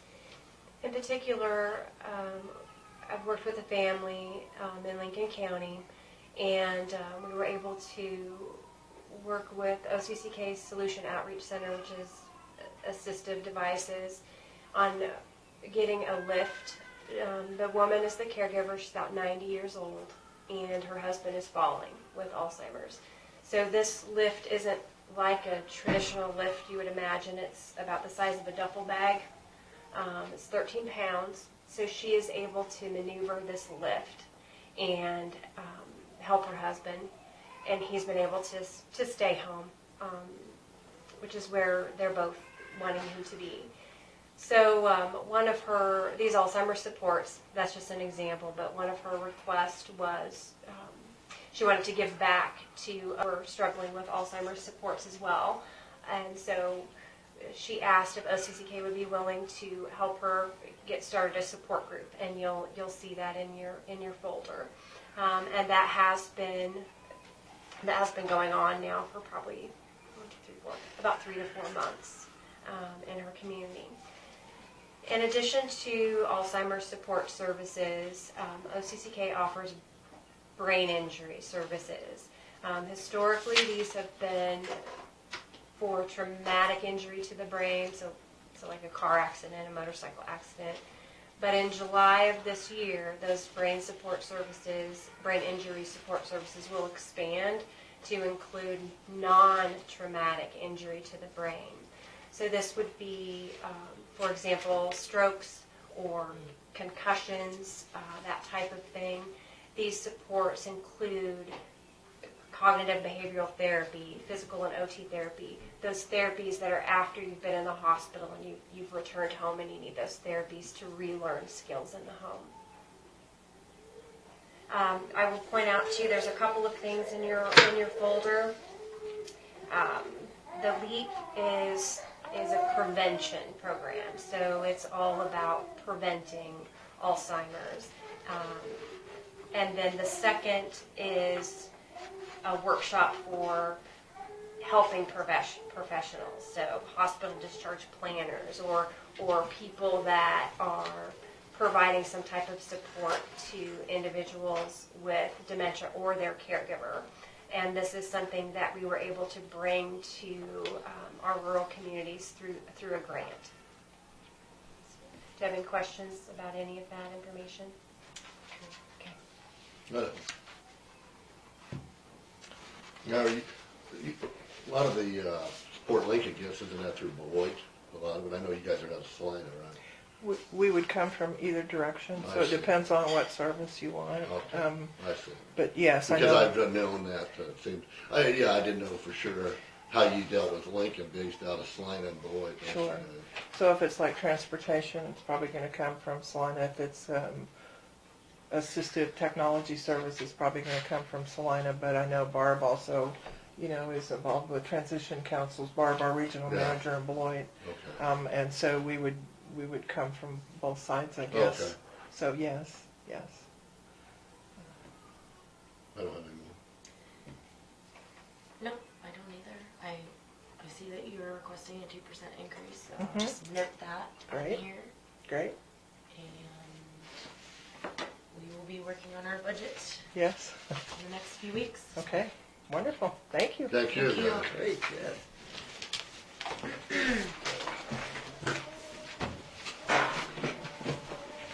Nice to meet you again, Yeah, thank you. thank you. Nice to meet you too. Take care. I'm sorry. No, you're right. Thanks. Nice to Thanks meet for you. coming. Thanks for coming. Nice to meet you. You too. Thank you. Nice to meet you. I'm not sure if your Oh, wall's here. okay. Got it. Yeah.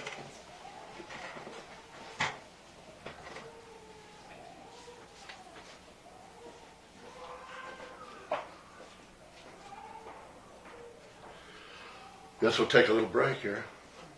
Alexis seems to be busy. What's next on the agenda? Mr. Mark Isley, Hub and Benefit Management Company. Is that you? Yes. Okay. You have me on the agenda. No, it was already drawn out by the time you, Okay, but I can be at the end or what? well, yeah. As far as I'm concerned, you can be. Bring up the end. That might be after a long time. We got a big agenda today. Yeah. You had planned to finish by 1:45? Well, we hope, we hope to. Well, you're running a little bit ahead. Depends on, how fast things go.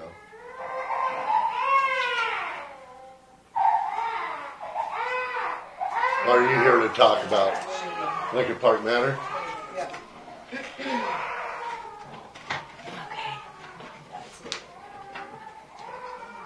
Oh, yeah. Are you Mr. Isley? ready? Yes. Mr. Isley? Correct? Nice to Okay. meet you. Thank you for being patient. Yeah, I'm sorry absolutely, we're no behind. problem. Thank you, yeah. Nice to meet you.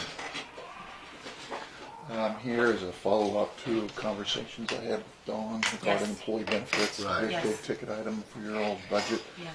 I just brought this as a guide to go through our conversation Okay. today. Awesome. And share with you a little bit about some things Dawn and I talked about. Okay. Obviously, our business has changed quite a bit from going out and getting a plan and putting it in place to having to deal with all these things on this wheel. So it's become kind of a year-round process, and I know, first of all, we work with a number of counties. I've been doing this a long time, not quite as old as that road at the lake, but since When mid-1980s, it's so fallen 30 plus down. years. I'm not old, I'm seasoned. But some of the county clients that we work with are Gary. We've worked with them for 27 years. Haskell, Morton, Stevens, Kearney, Harvey, Cloud, Republican, Lynn. So a lot of counties, a lot of government entities, and it kind of stems back from my time at Blue Cross, where they tend to have a lot of that business. And when I visited with Dawn, I think, and I'd like your input too, probably the three main areas that she felt was an area of trying to get things up, enhanced or improved, is employee communication in the lower bottom, employee engagement. And that deals with not only explaining benefits to employees as their new hires or at open enrollment, but there's a big gap in the middle. So constant communication, making sure they have a role. It's not just your role to control costs, but making sure they understand the plan. Where's your base office? Our office is in Wichita. Wichita? Uh-huh. Okay. And And so they could just call in as Yes. an individual employee to the company and get a consult for Yeah. various. yes, Okay. but quite really, every county's different. We work with a lot of them, but up in Cloud and Republic, we're kind of on site once a month, once every 2 months, just to be there. Okay. Some of these counties have had 3, 4, 5 different insurance companies in place, but we've been the constant. So we're working on behalf of the county, not necessarily insurance company. Doesn't mean we can get every claim paid that they want paid, Right. but making sure they understand it, because there's a lot of studies that show if they understand the benefits, they value the benefits. If you provide a Cadillac plan and they don't understand it, there's probably a lot of wasted Absolutely. money going away. And so we really work with the county on the whole spectrum of payroll costs, employee costs, and making sure there's ways to divvy that up to make sure you're getting the most, your employees are getting the most for those dollars. And benchmarking where you fall among your competition. You probably don't compete with other counties for personnel, but it's Potentially. like, I mean, and I guess that's potentially. true with It depends moves. So on- you're yeah, hiring somebody yeah, coming in. or if you just want to That's drive a and good commute point. to work, you could. Exactly. And so helping you with benchmarking so we can share with you where you fall on the contribution schedule and so on. A couple other things, and I'll just leave these with you. That's what you provide It's- HR resources too, huh? Yes. So you would help us out with as an HR function also? Yes, probably not as a full-blown staff, but certainly to provide. Hub is the 6th largest broker in the world. I've been with them for 3.5, almost 4 years. I had my own agency for a number of years. Doing because, this? Yes, Okay. yeah. And my kid's too smart to go into insurance, so as far as succession planning and having a big staff, I wanted to make sure that was protected. So Hub's been great. They're very decentralized because doing business here in Kansas is so much different in Kansas City or Oklahoma, and so they allow us to do the things we were doing, but they give us an army of resources and tools. This, for example, would be the team that actually would have a hand in some of the work around the year. 3 of them are in Wichita, 4 or 5 are in Tulsa, our regional hub, and then others around the state, the country. Compliance. You have issues with your county attorney sometimes, but sometimes we can get you the HR answers that you need, or even your attorney needs before going out to outside counsel. So there's some lifesaver, or time and money savers there. This is another thing that we, again, not just counties but other groups that sometimes employees forget not only what they make in the upper right-hand corner there, but all of these other benefits. Yeah, I think this is exactly what we're lacking. Yeah. Some sort of comprehensive and particular statement of just even all of their information as far as what they can access at any given time and not have to try to remember or Yes. call so-and-so for a password to get Yes. to the website. And yeah. Absolutely. And a lot of times they forget what they're paying. And I know I talked with Dawn about that, and it's very common that number of employees probably signed up for benefits years ago voluntary, and they don't realize And you they just have it. continue to get the same Yeah. thing without even using the services Yeah, necessarily. and I'm a believer in some of those other benefits, but I also am a believer in making sure employees can make an informed decision. If you have employees out there on specific illness type benefits but no disability, I want to educate them about that. Are you currently working with any of those counties that are enrolled in the state pool? Yes. Haskell.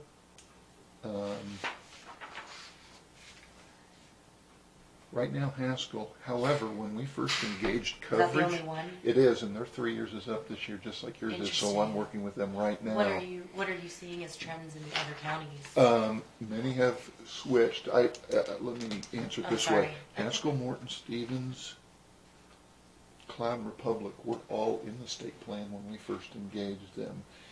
And they hired us to do this. But then over time,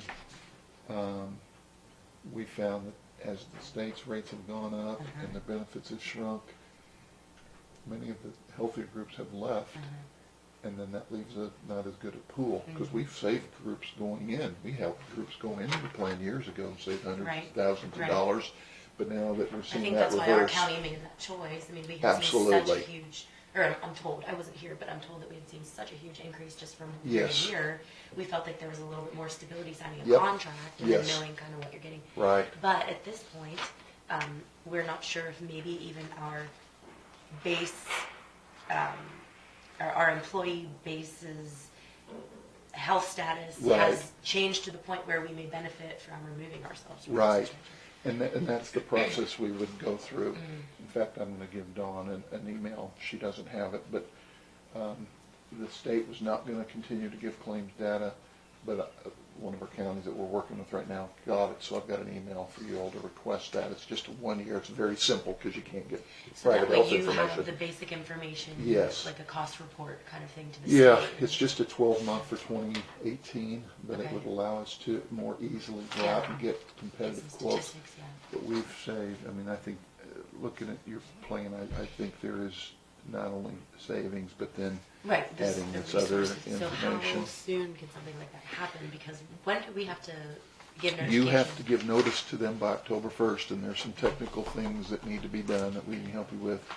And so it's really time, Yes. depending on what you see as a need. I mean, certainly the marketing and looking at all those options is important. And then we believe a number of these things, continual conversations with the key stakeholders in figuring out what areas do you think you need improvement in to get that done, whether you stay at the state or not. Do you perform brokering services? Yes. Separately from contracting the rest of these duties? Generally, we do the whole thing. I understand that. I'm just asking. Because that- As far as the plan, I'm saying, hypothetically, if we have to give notice by October 1st, yes. are we able to hire your company to do a brokering service for us so that we can get instituted into a new plan with, Yes. with a particular company? Yes. And then, because we've had an open position we created, an Correct. HR position, and it's open, and we're not Right. sure what to do with that at Right. this point. We contemplated part-time, full-time, now we're contemplating contracting some Yeah. things. So really, that's not solidified for us at this point, and I'm just wondering, what are our options with you? I think my suggestion would be starting that process and working with you to see what the specific needs are, because I can tell you a few of these counties have HR departments, not just one person, but a few people. Others don't, and so what we bring to the table is different We for may be able those. to assess Yes. where we are Yes. after interacting with your company. Yes. Yeah. And to me, the reason it's hard to answer is because I need, other than the hour I shared, is knowing what other initiatives she has, which Right. I know are many, to see what are the priorities as far as your internal capabilities and goals. I'm sorry. So, no, I understand where you're going with that, and just along those lines, Yes. outside of this employee communication side, Mhm. with the management of the health insurance particularly, what HR resources do you offer as far as any kind of personnel database tracking? Great question. Yeah. That's under the technology and enrollment on the lower left. Ease of enrollment, ease of maintaining plans and documents, so that we do have a benefits administrative system we provide you as part of this. So basically, you're saying anything pertaining to an employee with their benefits plan Yes, with their is benefits plan, yes. potentially Yes. encompassed in your service? Yes, Okay. yes. And over the years, we deal with our fee generally for a number of these counties. I can tell you today, it'd probably be $12,000 a year, which is about 1.5% or so of your annual spend. You're giving us that approximate number for your Yes, services? yes. And that's, basically, mean we Annually. have about 80 employees? Yes. and- Okay. And And so how does that work? Is Okay, this so contract? I've never with any of these done a contract, but I have no problem doing a contract. I don't like multi-year contracts. Okay. I've had Erie County for 20-some years without a contract, Okay. and so if it's never a win-win, doesn't continue to be a win-win, then you should have the ability to leave that arrangement, but we'll work that however you want. The other thing is, however, we have some counties that blend my rate into the health rate. So we don't care. I understand. Because sometimes if, let's say you pay 80% of that fee, the employees to me are benefiting from our service as well, but it's up to you all to determine how you want to do Right. that. Sometimes they want it in the fee so that the employee's picking up part of that 12,000. Right. And then there are some ancillary coverages you have. Generally those do have some commission in it, would be in addition to that. What would those, just an example? Life, I don't even know if you have a life, I can't remember, group life or No, we do not. dental, vision, those things. A lot of those things don't have the sales force, so they rely on brokers, and it's a much, much smaller premium, but generally there's fees So there. that's something we could assign to the individual instead of the county fee. So how do you assess a fee for 12,000 based on, I mean, you're not, I'm assuming you would hope that this is more than a 1 year time commitment for you. Absolutely, because there's a lot up front. Right, Absolutely. and everything that's going to need to be communicated is a lot more work on your end Yes. initially than it is down the road. Right. So, And but you feel that you feel that your clients have been so pleased with the services that you don't need a contract Yes, to and guarantee that you're not doing as much work that's- next year as you do this year. well, You know, I don't know if we do any I mean, there's a lot more fact gathering up front. Yeah. But as far as the labor, it's I mean, I would about assume the that an same. employee who contacts the company to Mhm. get some of their information, once they've been in contact a couple of times, they're not needing as much support. If we're doing, that's right. Uh-huh. That's right, because we're doing a lot of videos, and I think I sent one, because, you know, some people can take a 3-page memo and they'll just look at it and say, I'm not gonna read it. And so we've done videos and doing different kinds Yeah, of the media. office visual is really good. I mean, it's, Yeah, and so I can tell you that the ones closest to here, Cloud Republic, I think those are the closest. We've been on fee basis in that Like on same your ballpark. sample, Yes, on your yes, sample here, like you have your different, like medical, dental, vision. Yes. This medical now, there are different companies. I see you have United Health. Yes. United Healthcare Choice as one, but that wouldn't help. Correct. So you have others besides that. To us, you've got 3 options here in Kansas. Okay. Blue Cross, outside the state plan, Yeah, Aetna, and United Health. United Healthcare. Unfortunately, we don't have 10 to 12 to choose from. No, that's fine, but most of those are the big 3 anyway. They really are. I was just gonna say, cause which doesn't necessarily. well, I see United Health there. I had that before previously, and some doctors did not. How long ago? That's a great point. How About a long year or ago? two ago. About a year or two ago. Oh, really? Well, because they've made a lot well- of strides. Because I can tell you, 4 years ago, Yeah. there were a lot of like the railroad and stuff Yeah. that had United because they're big national. Yeah. But they didn't make any inroads in Kansas till a Right. few years ago. So it's done a lot better. But that's part of our. Well, I had them, and I had some doctors wouldn't Right. take them, and then whereas they would with Blue Cross. Correct. So I'm just saying, like you have That's this, part of and that that's part of provider it, that's- push to be that- a provider to be, you know. And I'm sure- Yes, probably- but that's part of our job too. It's Yeah. not just to look at a spreadsheet and say, "Here, Yeah. look, same deductible, same cost." Yeah. But that's just that doesn't well, show I up had on that problem spreadsheets. because Well, I the had reality of the because I had some application. like a ophthalmologist I go to because I'm a candidate for some eyes problems. He wouldn't take that but he would do Blue Cross. I used to have it Right. before. So I just want to make sure if we offer, say, United Health, make sure our Absolutely. employees Absolutely. know that they got their regular doctor. All of a sudden, they take Right. United Health and they Right. won't take it. Right. And they'll go, what the hell's going on? You know, the only that's one thing I want to be careful of. Absolutely, and that's again part of our job because that's why I like having our kind of separate because we have no vested interest in one Yeah, over or the one or other. the other, It's yeah. really helping Right. you all make And an it's Sure, nice to informed have a decision. third party perspective. Yeah. And I know Blue Cross probably cost a little more for premium, but it seems like they're the blue chip of healthcare, Right. At least in Canada. And that's a big reason. There's the others No, have you caught don't up. like 'em? The others have come up. The others have caught up as far as discounts. Pre-existing conditions. Out of just my Yes. own particular interest, what is the roadblock for why we have this monopoly with these 3 particular companies? Kansas.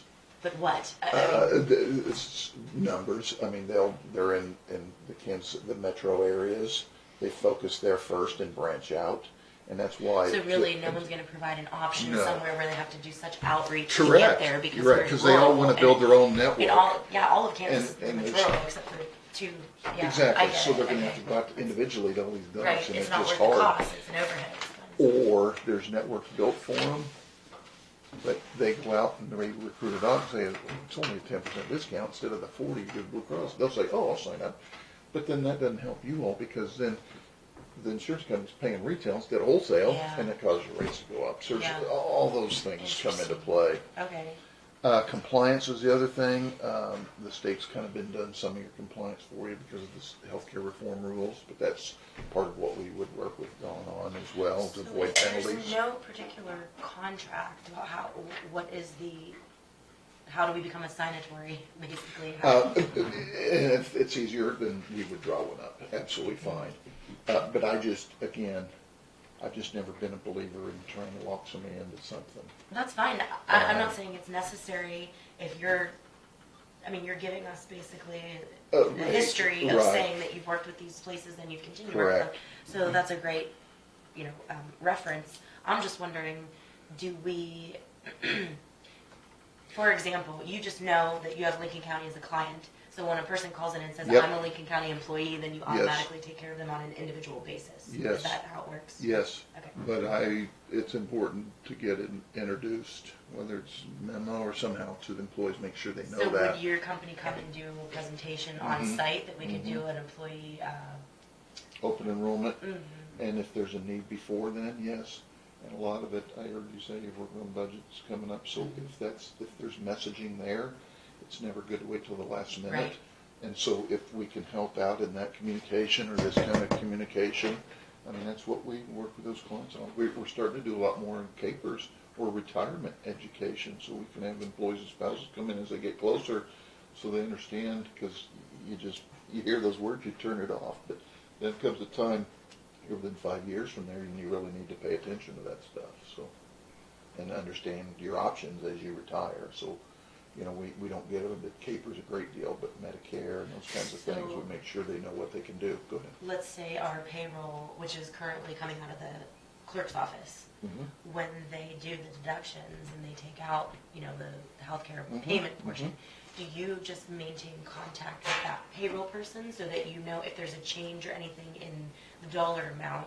Yes. Say, you just inform them so that they know what to input for employees and your payroll Right. if you do it here. Right. Yeah, absolutely.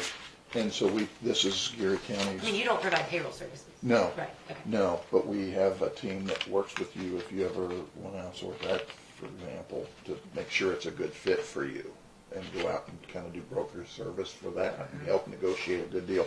But this is a sample packet that new hires would get at Gary County. For Gary County, probably 5 to 10. We're up there every month going over this with them, and truly explaining what deductible means and all that stuff. And I think one area of compliance that I saw, I know you have some voluntary products that the government's kind of come out recently and indicated that some of those things probably shouldn't be pre-taxed. And I'm going to leave this with you just because if somebody had a cancer plan and they get $20,000-$30,000 in tax or a benefit, they have to pay tax on that. Well, they may not understand that when they save $2 on a pre-tax premium. It's kind of like disability. You don't want to save a couple bucks now and pay a huge amount later. Right. And so those are some of the early things that I see between now and October 1st as part of your decision on the plans for 2020 is going over all of these areas. So how much time would you say that you would need to do a thorough assessment? We're pretty close. Yeah, so we really need to discuss this in the next week or two. Yeah, I think so. Because they used to wait 90 days. Well, you can't wait 90 days till January if you've got to give notice to 90. So those three carriers understand we've got to do things earlier. And if we can get that claims data, that will even help a little further. So, but it's kind of time for not only the marketing, but trying to help you all understand where you're at and where there might be opportunities to make some improvements there. So. Okay. Okay, thank you very much. No, Oh, thank let me you. give you a I card. appreciate all the information. Yeah. Thank you. Yeah, anything comes up, please Thank you call. very much. Nice meeting you, Bill. Yes, nice to meet You you. too. Have a safe trip. All right, thank you.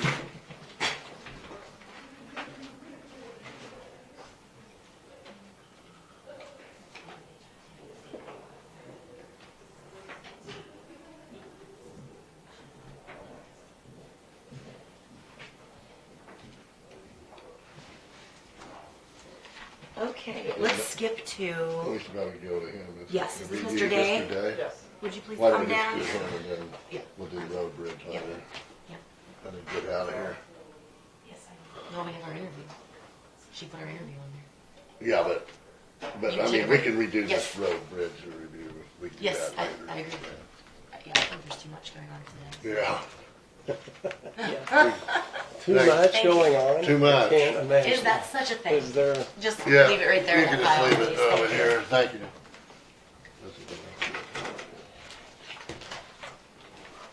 Okay. And I just spoke with Dawn last week, and she asked if I could come and just kind of give an overview.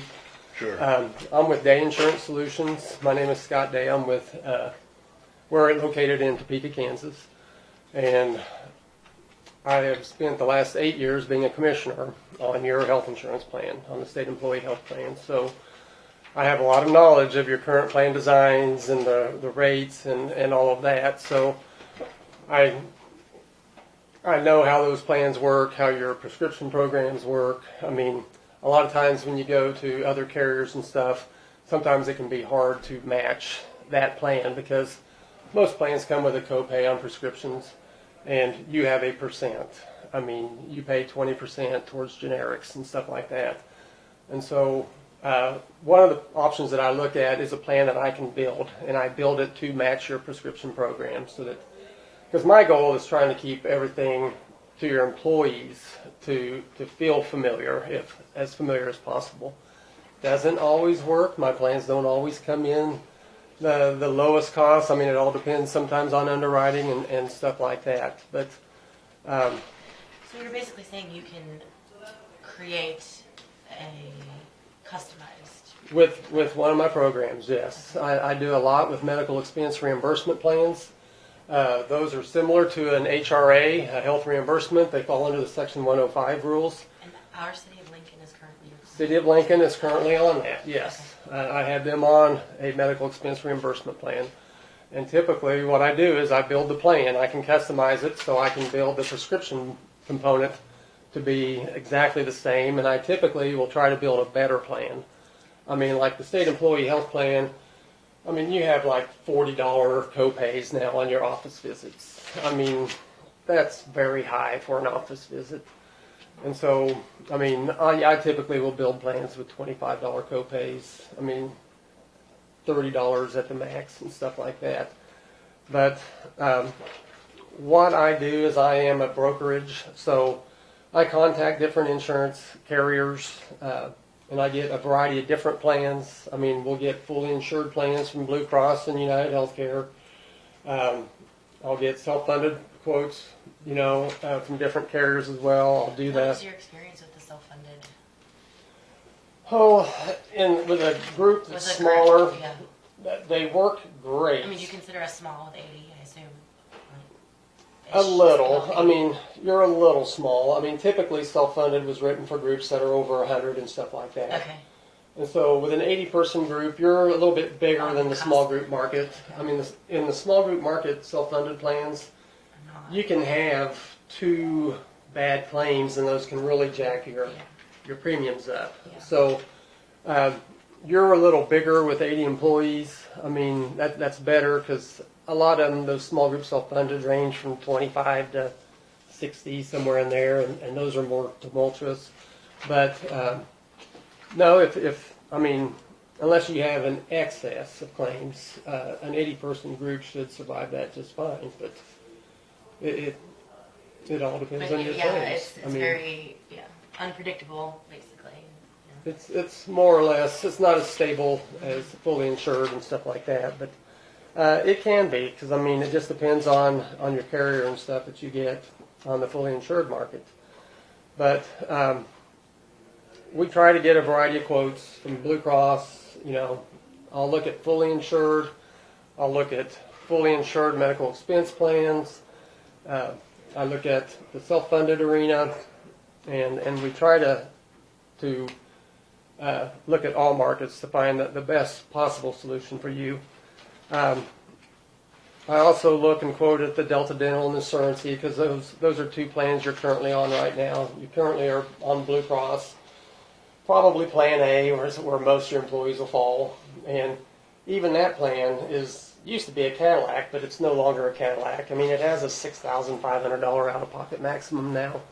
And so it's not a Cadillac. I mean, we can find better plan designs, lower out-of-pockets, which is one of my goals, is to lower your employees' out-of-pockets, because I'm an insurance guy. I mean, the copays are nice and all that, but, you know, how much are you going to owe if you have a hospital stay? Well, that's the out-of-pocket maximum. You're going to get a bill for $6,500. Right.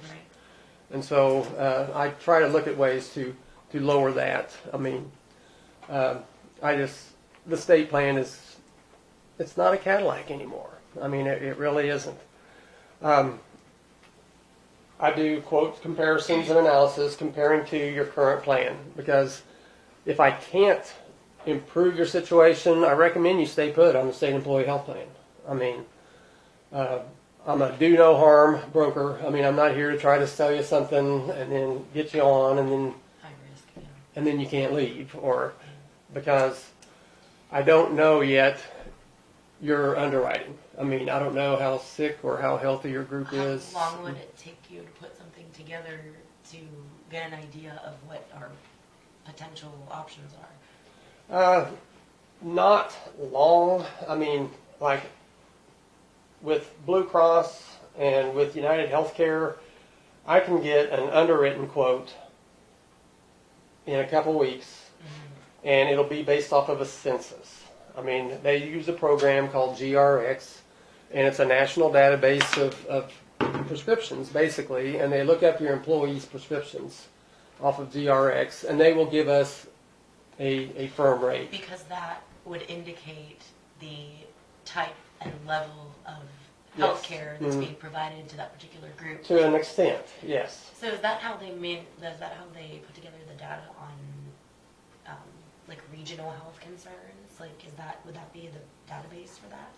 Like, if you know that Kansas has a higher heart issue, you know, heart disease issue, that would be because more people per capita are on heart disease medication. Yes, and the insurance companies, yeah, because like Western Kansas, Eastern Kansas can have totally different rates, because the state's divided into 7 zones, and so they kind of track the health data in those zones. The GRX is tracking your prescription data. I mean, because... But I mean, they're using that to link to the type of treatment, because obviously you're not going to go out and ask each individual. You can't access their personal health information, but if you're seeing the numbers as to what's being sold prescription-wise, then you know what issues are being treated. They have an idea. Yes. Yeah, that's interesting. And the self-funded options are going to want more data than that. They won't give us a quote based off of the GRX census. So, I mean, to answer your question, to give you an idea, I can get an idea pretty quick off of GRX. Okay. I mean... but to have an individually curtailed plan, it would take 6 weeks, 8 weeks, 3 months. Oh, it shouldn't take that long, of course. I mean, once I get the quotes, the issue with you being on the state employee health plan is the state requires you to notify them by October 1st. Yeah. Most of the carriers quote January 1 starting in October 1st. Okay. Well, we knew we were going to kind of run into this because we were hoping to have an HR person in that role doing some of this at the end of the year last year. So I see that we're running into a time constraint. So you're going to have that time constraint. Now then, some of my carriers, the quote they give us, they will carry it over and extend it to January 1. But I know 2 of them, like Aetna and United Healthcare, that's based on you not having a major census change. Because, you know, we quote in August for January. You vote in September whether to stay or go. Then you have, you know, October, November, and December we got to get through, hoping that you don't have a lot of census change. People terminating you new hiring. Because if there's a lot of census change, I will have to send in a new census, get it re-underwritten. I mean, they what do you won't think the guarantee. Percentage change would be? It's usually under 10%. Okay, so you're talking 10%. we could potentially look at giving ourselves a flex of 10% increase. Or 10%, and they would hold the rate. I mean, if we didn't have more than like 6 to 8 employees leave, they would probably hold the rate. Oh, you're talking about the percentage change in our census. In your I was talking about census. the percentage change in the price. If they were going to. It would all depend on if you lost If 8 yes. healthy ones and Or- hired I 8 sick understand. ones. I It could understand. be higher. I see what you're saying. Yes. Okay, that makes sense. And So if we're within a 10% change in our census, then it shouldn't affect too much, depending on. correct. Okay, and that makes sense, and we probably wouldn't be over that. I can't imagine that I you don't have think we would be. huge changes. I mean, there's some trends in turnover, but I would say those are long-term trends, not frequent by season or something like that, where you'd expect it to happen between now and the end of the year. Sure. Okay. No, That's and I do like to quote Blue Cross. I can get quotes from Blue Cross, and I do like to quote them because I've had more success moving groups off the state employee health plan and no rate increase. They've honored their rate, underwritten, early, more than any of my carriers. I mean, so I do want to quote Blue Cross. I mean, for me, that's just a must. I mean, I've had more luck transitioning, especially groups over 50. Now, if you were a group under 50, the small group market those rates are filed. I mean, they go up 6% or 4% every quarter. And so I can just do easy projections off of your rates. But in the large group market, it's underwritten. I mean, it's based on your employees' health and their status and the number of meds they take. And people complain, why should meds change the cost of health insurance? I mean, I've got a bank in Topeka with 50 employees. One child takes a med that's $5,000 a month. That's $60,000 in 1 year. I mean, meds can be costly. So, Yeah. I mean, Yeah. but no. Some of the other things that we try to do for you is I try to make the enrollments easy. I do use an online enrollment platform. Your employees currently enroll online with the state employee health plan. I have an online enrollment platform as well. I use a program called Easy Apps Online, and we can put in all of your benefits in there, and then the employees go in and make the selections. I mean, currently you have the health plans and Delta Dental and Surrency Vision, and then the state installed Metropolitan Life on the supplements last year. I think they had Colonial 2 years ago, and then Metropolitan Life. And I'm not sure if any of your employees take the supplements through the state or. Supplemental insurance? Yeah, like an Aflac type product. I mean, accident plans. We allow those third-party companies to come in and individuals to choose. Yeah. Whatever. From a variety. Yes, from any. Yeah, it's basically anything that's available, especially the ones that choose to come and present. So, I mean, at least that's my understanding, right, Dawn? When someone chooses a supplemental plan, it's their choice of whatever provider. Yeah. So, Okay. yeah, we don't have like a set. So you didn't go with the state's Metropolitan Life. Okay. No. So a few questions for you then. Mm-hmm. How many employees do you have? Just 4. Okay. And then, so if we had individuals that, I mean, is your service part of providing that constant communication with any particular employee that we have at any time? Or are you just dealing with our administration and then we're supposed to disperse the information? No. I mean, your administration will disperse some information, but we're fully here to serve your employees. So, like, whenever we do, and I would come out and do any benefit meetings if desired. I mean, I've got some employers, they want to do the benefit meetings. Well, I don't know if you heard, I was explaining to the last presenter. We're in limbo right now with our HR department because what we did was we separated out a budget for HR. We were pulling it out of our clerk's office, but right now we don't have that position filled. So we're kind of looking at these contracting options. So I guess I'm asking, when we do business with your company, is your company there as a full service provider to each individual employee? Yes. That way they're not going, I mean, I know you'd have a point of contact with us, but we wouldn't be expecting our HR personnel to administer your information. I try to take as much of the load and burden off of your employees here. I mean, And see, and each HR person is different. Yeah. Because I've got some groups, the HR person wants to do it all. I've got others, the HR person says, Please you do want it to do all. it, Yes. please take it. Right, right. And so So how do you charge us? How do you charge? I don't. I'm a commission-based brokerage. There are brokerages out there that are consultation-based. They will charge you a big fee to do all services. I go just only on the commissions that the insurance companies will pay. And so I feel like, for me, I feel like that's an advantage to you. Because as a commission-based broker, if you want to get rid of me, you can get rid of me. I mean, when you have a consulting fee, those are usually contracts. They can be 2 to 3 years. I mean, and you're stuck with that broker for 2 to 3 years. You know, if you don't how like. does the commission work? I guess I'm. Most of the carriers will quote a commission up to 5%. I generally ask for 3% on it. I don't want to be greedy. So that's based on the total amount of what the Of the payout premium? for the plan is? Of the Okay. premium of the, Okay. like. So whatever it Mhm. comes to for all individual plans added together. Just on the health insurance. His health insurance. Like Delta Dental on a group your size, they'll pay just like a 1% commission. They don't pay very And much. that Surrogacy vision, they'll do a little bit too. Yeah, I'll have to look, but I think it's 5%. Okay. But like Blue Cross or some would be a big one, you would get, say, 3% commission. Well, Blue Cross won't pay me. Oh, And so it depends on what Yeah, we so how do does that work? with Blue Cross.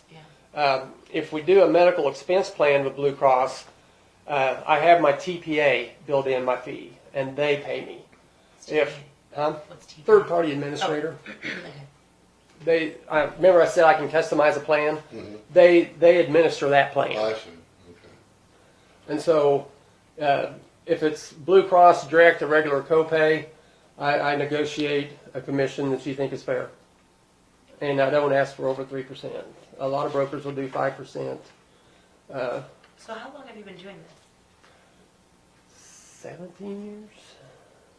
I was in education up till 2002. 2003. God, it seems a long time ago. But Excuse me. no, I do not, because I just feel strongly that a lot of the consultants, I saw a city not too far from here, they had to pay $2,000 consultancy fee just to have the consultant quote. Some consultants do that. Some may not. They may just consider it. Everything I do is free of charge to you unless you pick my products, and then I am paid by the insurance company. Okay. Okay. Okay. I mean, there's different philosophies on it. Sure. Yeah. I mean, I feel like I don't want to lock you into a contract because I could get lazy. I mean, if I got you for 2 to 3 years, my customer service could get better as we get closer to the end of the. I feel like without a contract, I need to serve you. I need to serve your employees. So you're kind of being asked to be available on an as-needed basis, is what I'm gathering. I mean, Well, yeah, if you have employees having trouble, if they're having issues with claims and stuff, they should contact us. I'm saying I mean, you're getting the commission based on the price, but then your customer service availability is just as needed. Is Because based off of if your- our administration contacts you, that's not a commissionable issue. So you're Correct. already, your commission is based on what plan and what premiums we're paying. Mhm. And then our need for your services as consult to our employees is just as it comes up. Yes, I mean, whenever we do the benefits meetings, all your employees get our information, our 800 number and stuff like that. I tell the employees, because the employees will forget about whoever's sitting here. They do. I mean, they forget. They'll have an issue, and it's with Blue Cross, and they'll call Blue Cross, or they'll contact, Yes. Dawn, or Yes. a lot of times I found they go to the HR person Right. and gripe and complain. And that's what we're trying to address. Yes. And where to send them, because we obviously want none of them to us have come that to, information, right? we want them to come to us. Right. Because a lot of times, depending on what they tell us, I know 95% of problems are from the provider and the way they filed the claim. I mean, that's just, Yeah, that Yeah. makes sense. Yeah. that's where most of the problems come from. Yeah. But we ask your employees to contact us. And I tell them, if you're getting aggravated and you're starting to pull your hair out, don't let it get that far. But if you just need to yell at somebody, call me and yell at me. I mean, I've got broad shoulders. I've had my butt chewed on most of my life. I mean, So if the employee has questions, and let's say we're on the Blue Cross Blue Shield plan, and they need help logging in to see their information within the Blue Cross Blue Shield website, is that something they can call? You can walk them through? I mean, those are some of the issues we're having. We have a generational gap with the technology, doing things online, having access to that kind of information versus, it was commented earlier, sometimes people won't read a memo, things like that. Right. Is that kind of... we can assist with everything you've described there, yes.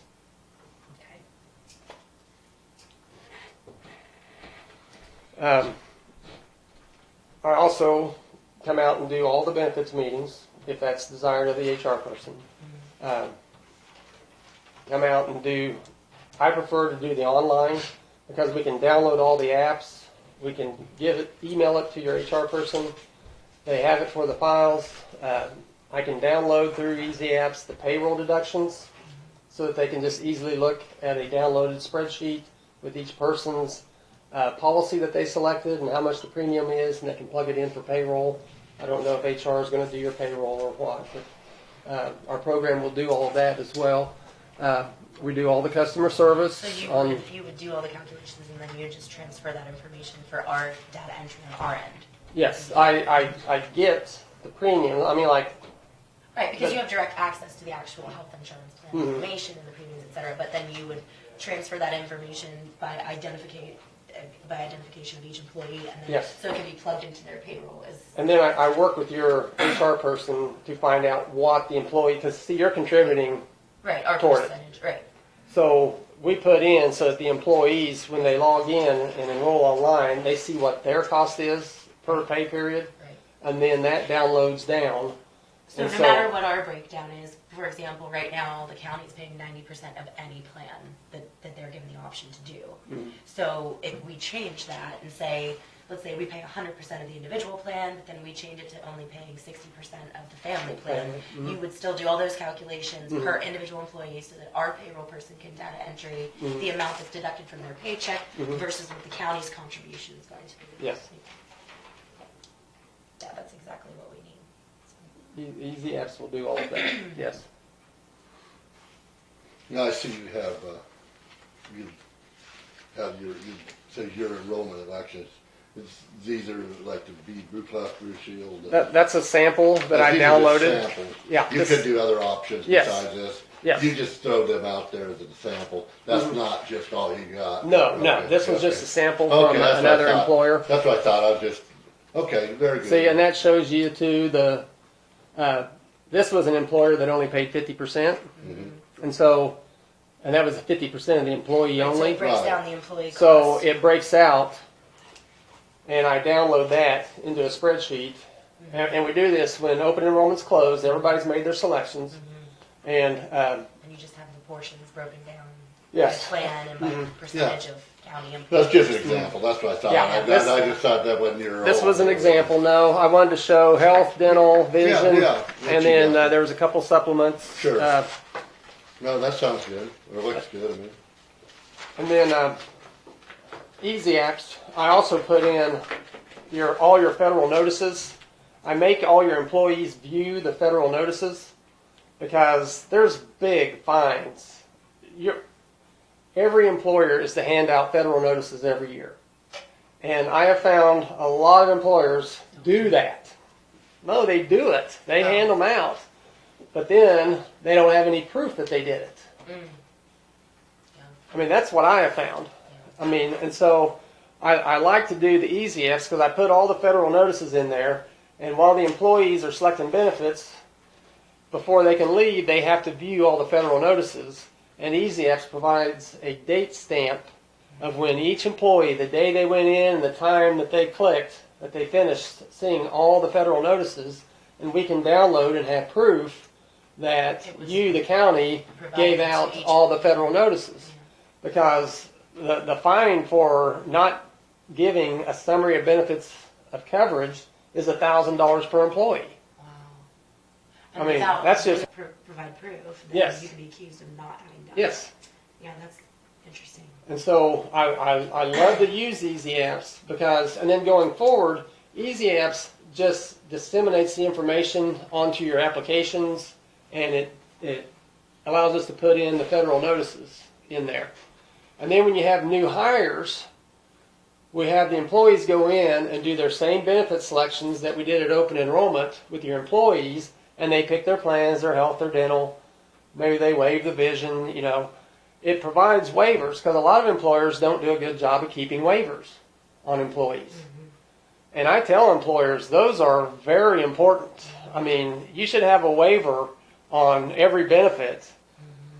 I mean, because A signed waiver, not just that they elected the option in their enrollment, but an actual verification of the waiver of whatever. because all it takes is one employee to come in and say, "Well, I didn't know you wasn't offered to had me." Yeah. this," Yeah. and you would probably lose that court case. Yeah. You know, if they Interesting. Yeah. Sued you. if they sued you and they had a Well, cancer civil and you court, didn't you're have proof guilty that you until offered the health proven insurance innocent. film. Right. Okay. And so, Easy Apps, we have everybody go through it, and then the employees elect, the employees waiving, and some of them may just waive the health, take dental and vision because they're on Medicare. I mean, they can do make those types of selections, but we will have the proof that, you know, here's their enrollments and here's their waivers, and we have everything, you know, in place, documented, because, And you cover yourself. yes, because the Department of Labor is going to audit. I mean, I've been reading that they're going to increase their audits because of Obamacare, and there's going to be more and more audits going out. And governments like yourself are not immune to that. I mean, and there's big fines. I mean, HIPAA notices. I mean, Medicare notices, S-chip notices. We put all that in so that when your employees go in to view the benefits, they have to look them over. We get a time date stamp on them. And we've got the proof that we showed all the notices and that we offered all the benefits and stuff like that. All All right. right. I don't have any more questions. I don't think either. you've answered everything. It's an interesting concept. Thanks a lot for Yes, coming here. thank you. Well, and I just pledge that I'm do no harm. I mean, if you're better served staying on the state employee health plan, I'll recommend that. If quotes, We'll have to determine that. Yes. Where we stand with this stuff. Yeah. yes, it'll depend on basically the health of your group. I mean, because it's quite possible the self-funded and the fully insured quotes will come in higher than state. If you got a bunch of cancer meds on your GRX, I mean, those quotes are going to come in high, but I will know early. Yeah. I mean, I would know early. Yeah, you can kind of be prepared to know what you're looking at before the selections are made by each person, and then we can. I mean, I think some of the issue that we ran into was you mentioned Plan A.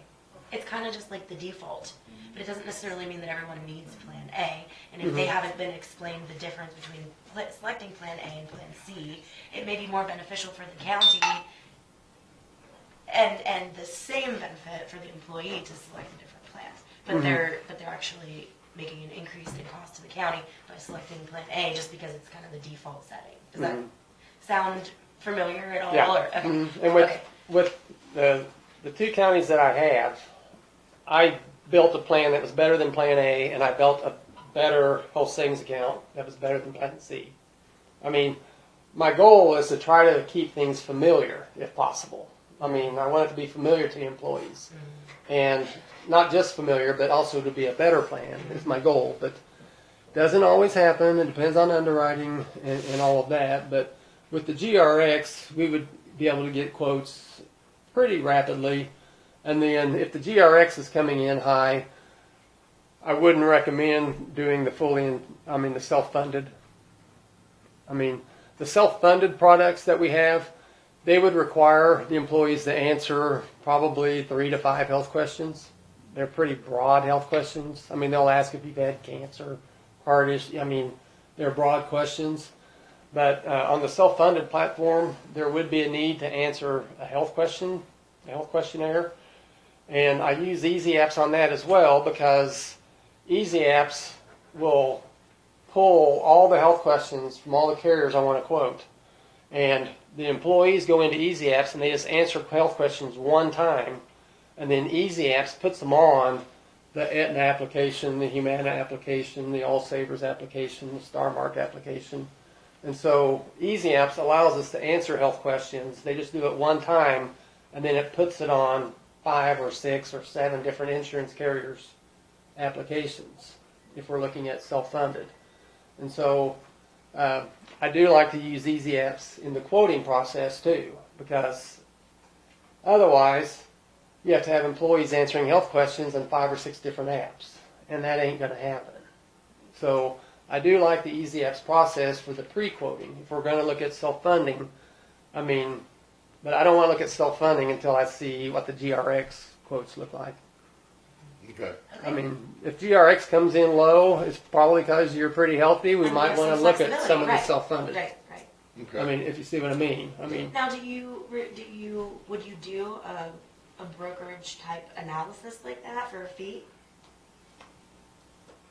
analysis how? To give us an idea of what we're looking. I mean, we don't know what plans the employees are going to sign up for if we give them a choice. But ahead of that, we have no way of gathering that data and making an analysis of where we stand as far as what the GRX shows. You know what I mean? Well, like, do you have that ability? The GRX will not release the medications and stuff like that to us. I mean, we will not know what conditions they have. So it based just off comes of from the insurance. It just comes from the provider. It comes from the company. the pharmacy database. Yes, it's a database, a pharmaceutical database. We will not know what the employees have for sure. I mean, the different insurance companies will get a little more information, and they can tell us, well, this med, that typically, now see, some meds can be used for 2 or 3 different things though. Mm-hmm. But they'll guess on the worst There's one. a range. Yes. There's a range.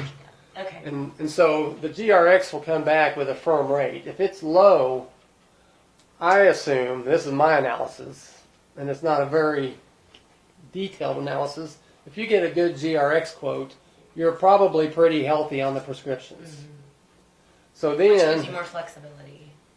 if you want to look then, we can look at the self-funded, because I would be of high hopes Right. that you're a pretty healthy group, and I might get lower quotes yet Right. from a self-funded product. Okay. But I don't like to waste your time. I mean, No, but I think I'd say we need about 2 weeks because we're going to have a lot of discussing to do, and we're really up in the air with our HR situation right now. So if we could get back to you within the next 2 weeks, then we could get something started and get rolling. So yeah, all I need is, and I already got all your information. I mean, I know your plan designs. I mean, I know the premiums on those. All I need is a census. I'll write that down. I mean, that's all I need to get started with GRX. And then what I do is I send that census out to the self-funded companies too. They will give me a base rate. It's a rate that's filed with the state. It's just a base rate though. It's not based on any health conditions. So, I can pre-look at the self-fundeds.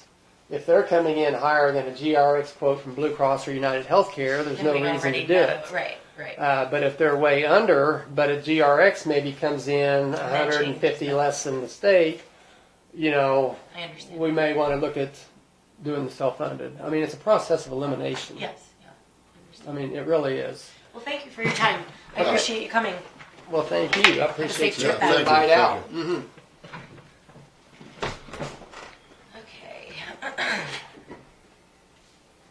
Maybe we want to do a recess until the interview. Carol's here, why don't we let her talk for a few minutes? Okay. Okay, thank you. Yeah, then Okay. we can have We're gonna have recess. to do that in executive session. So, okay. I'm Carol Hi. Troy. I was here before in August. Hi. Yeah, hi Randy. Hi. Talk about Lincoln Park Manor. Okay. My mom is there. And just another comment. I appreciate your the budget, going over the hospital budget. I think that's, you know, you were asking good questions, and I think questions that needed to be answered. Thank you. And so I'm concerned too about with Lincoln Park Manor, how that feeds, you know, into the hospital and affects that. And so I was just, you know, I was here 10 months ago and just kind of needing an update on what the plans are for moving forward. AL closed, and as you know, I don't know if you, Pastor Kay was here, but she experienced all the tears and the upset and everything that goes with that. And now we have 35 vulnerable elderly folks living there, and that, you know, they're all upset about that and wondering when the next shoe will drop. And so I, you know, as a heartfelt comment, I just want to employ you to think about if that was your grandmother or if that was me. What he did to them was terrible. Terrible. What, who did? It doesn't matter if it's my grandmother or not. I mean, I went up there and visited those folks. Who did? Mr. Grace, the owner of the company. Now, come on. We're not going to start blaming John Grace. You guys hired him. You No, brought... but he shut his Actually, wait a living minute. down. I need to intervene here. There is no hiring process, ma'am. He runs a company, and he bought a company that was our tenant. Yes. And he got. You brought him to town. Let's No, go no. over the facts. Yeah, let's do. You brought him to town. I'll tell you exactly what happened. I called K-Dads. I called No, the I don't need to OCCK. hear what happened. I know Wait what a minute. happened. You're not going to come here and tell me that you don't need to hear if you're asking me to have I've a already- conversation at the table. Yes, but please listen to what my story, and then you can correct me. No, you wanted the facts, and you just accused me of doing something that was not true. I called K-Dads. I said, we need help. Our county is about to drop $2.5 million on a remodel with no financial information from this place whatsoever. Well, I'm sorry, Right, we and cannot that's get- you Wait a own the minute. building. You We own didn't- the whole but business. We didn't do that. We own the plan. business, We didn't- we own the building. We do The not- building. The business is Mr. Grace's. That's right. And he, But you and Carol, he hired- shut that down. We cannot tell him how to run We have the no the ability. critical care. No, we can't. But look at our lease. Alexis is right. Look at our lease. All we do is run the facility and fix the roof, which we need to now, and the stuff like that. Really, part of the lease says he shut down assisted living. Who hired Kristen? Huh? Who hired Kristen? to He run did. it? Mr. Grace did. No, Mr. before Grace that. purchased her business and then simultaneously hired her to But run who it. hired Kristen before John Grace hired her? She was running her own business. Nobody hired her. She So was running her she- own business. She owned Lincoln Park Manor Incorporated. Okay, it's a corporation. Okay. And the corporation was started by Kristen Robinson. She started her own corporation as a partnership. But how did she get into the wasn't a- building? it wasn't a- You guys leased the building Well, we to her? leased her. We leased it. She signed a just like lease we have a with the lease now prior with John for commission. 3-year lease. Okay. In May of next year, it's going to end. 3-year lease where he manages the nursing And home. who oversees John Grace?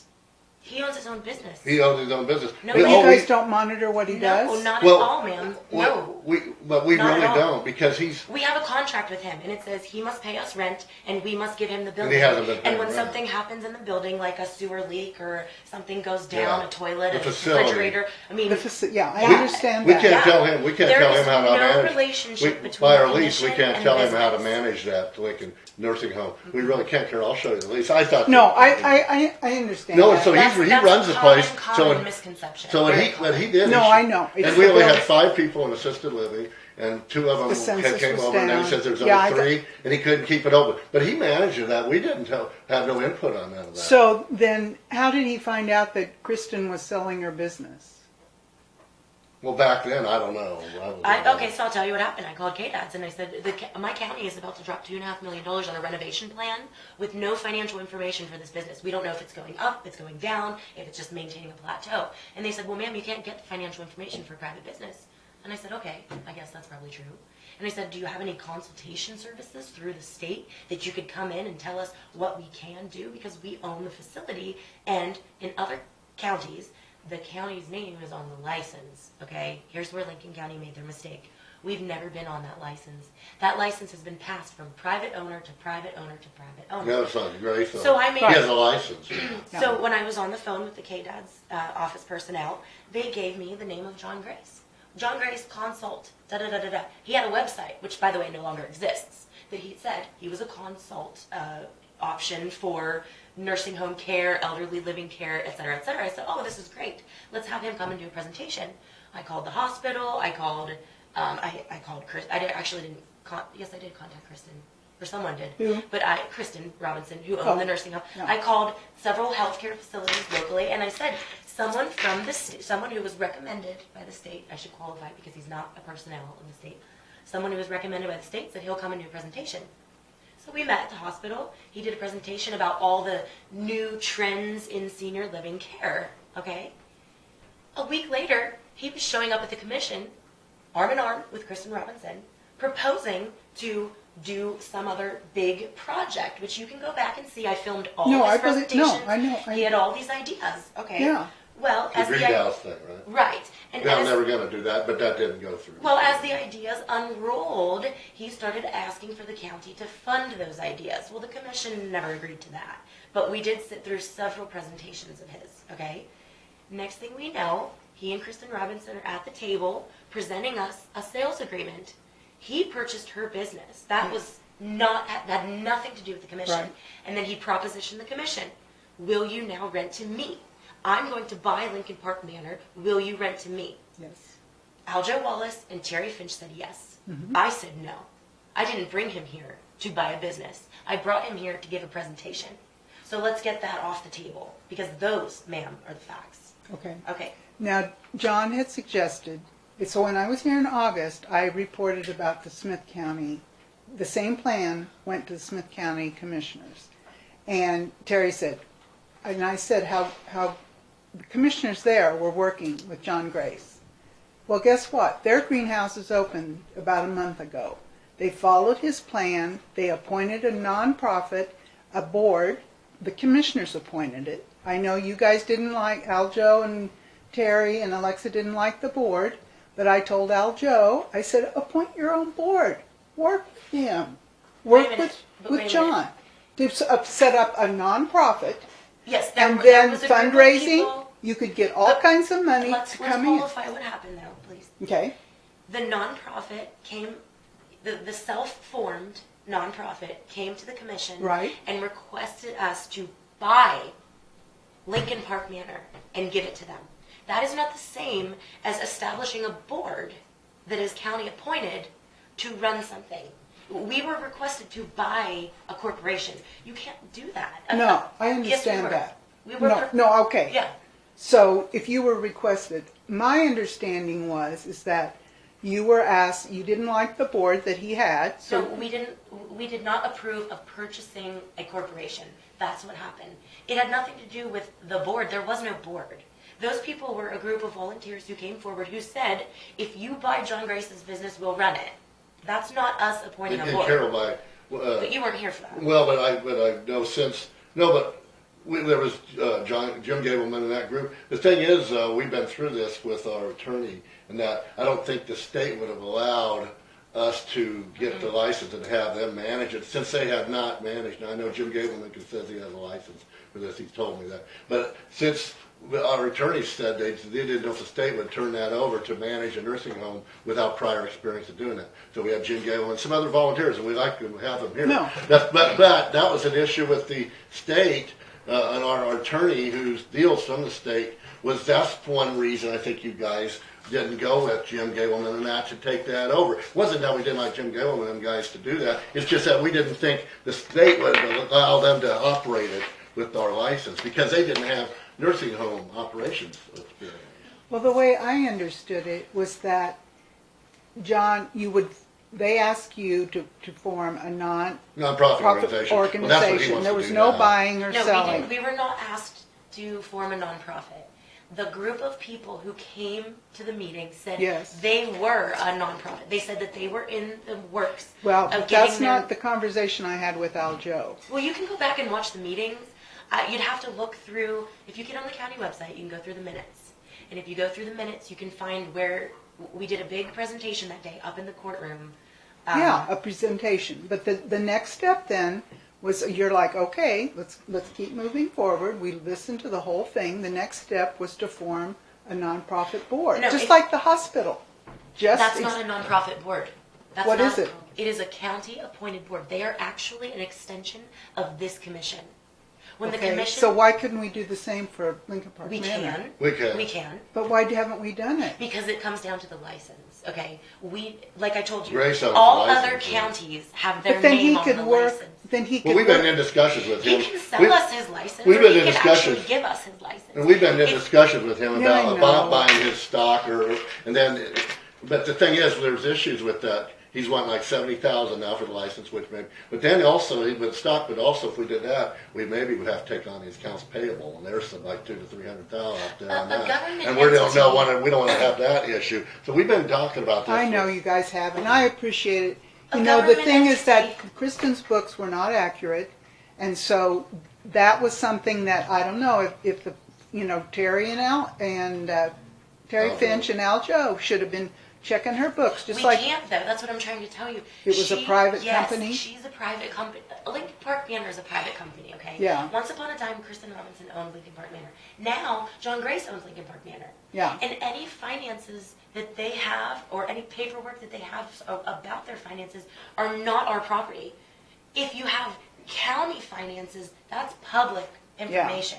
But that has never been, in all the years since 1962, it's never been a county-run facility. All we There's do the is difference. own the building and Own the lease the building. facility to him and Yeah. fix the roof and stuff and that. And we do have input with him. I've been calling with him. I We know. keep working. But we can't, as a board, Alexis, I and Al Joe, cannot say, you gotta keep assisted living open, John. We can't do that because No. actually the lease even says But we we can't cannot interfere with the way he interfere with runs his his operations. business. It says that in the lease. I get you a copy. And I didn't know that either, so Alexis and I pointed it out about a month or so ago. Yeah. We cannot tell him how to operate that place. That's by the lease. But so let's just go to the greater good. I mean, we can argue all day. Excuse me, Yeah. one second. Dawn, before you leave, but could we give the questionnaire to the interviewee whenever, because it's going on one. Okay. So let's just rise above who was wrong, who was right, what happened. We have 34 elderly individuals out there. Most of them they have Alzheimer's, they have memory issues. We have to keep that place operating until they're all gone, I guess, because evidently this community, I don't know if they want a nursing home or not. Oh, I think everyone But wants a I nursing think home. we have to stop pointing fingers and do what's right. Do what's good. Have a heart. Well, we're trying to. I'm not sure what that means because Because we can argue who was right, who was wrong, who No, was it's this, just a who was matter that. of But what- we get nowhere. We waste money on attorneys we and did waste money on accountants. an attorney. I will agree with you 100%. Yes. But the only reason why we needed an attorney is because we were being asked to do something that we're not even allowed to do.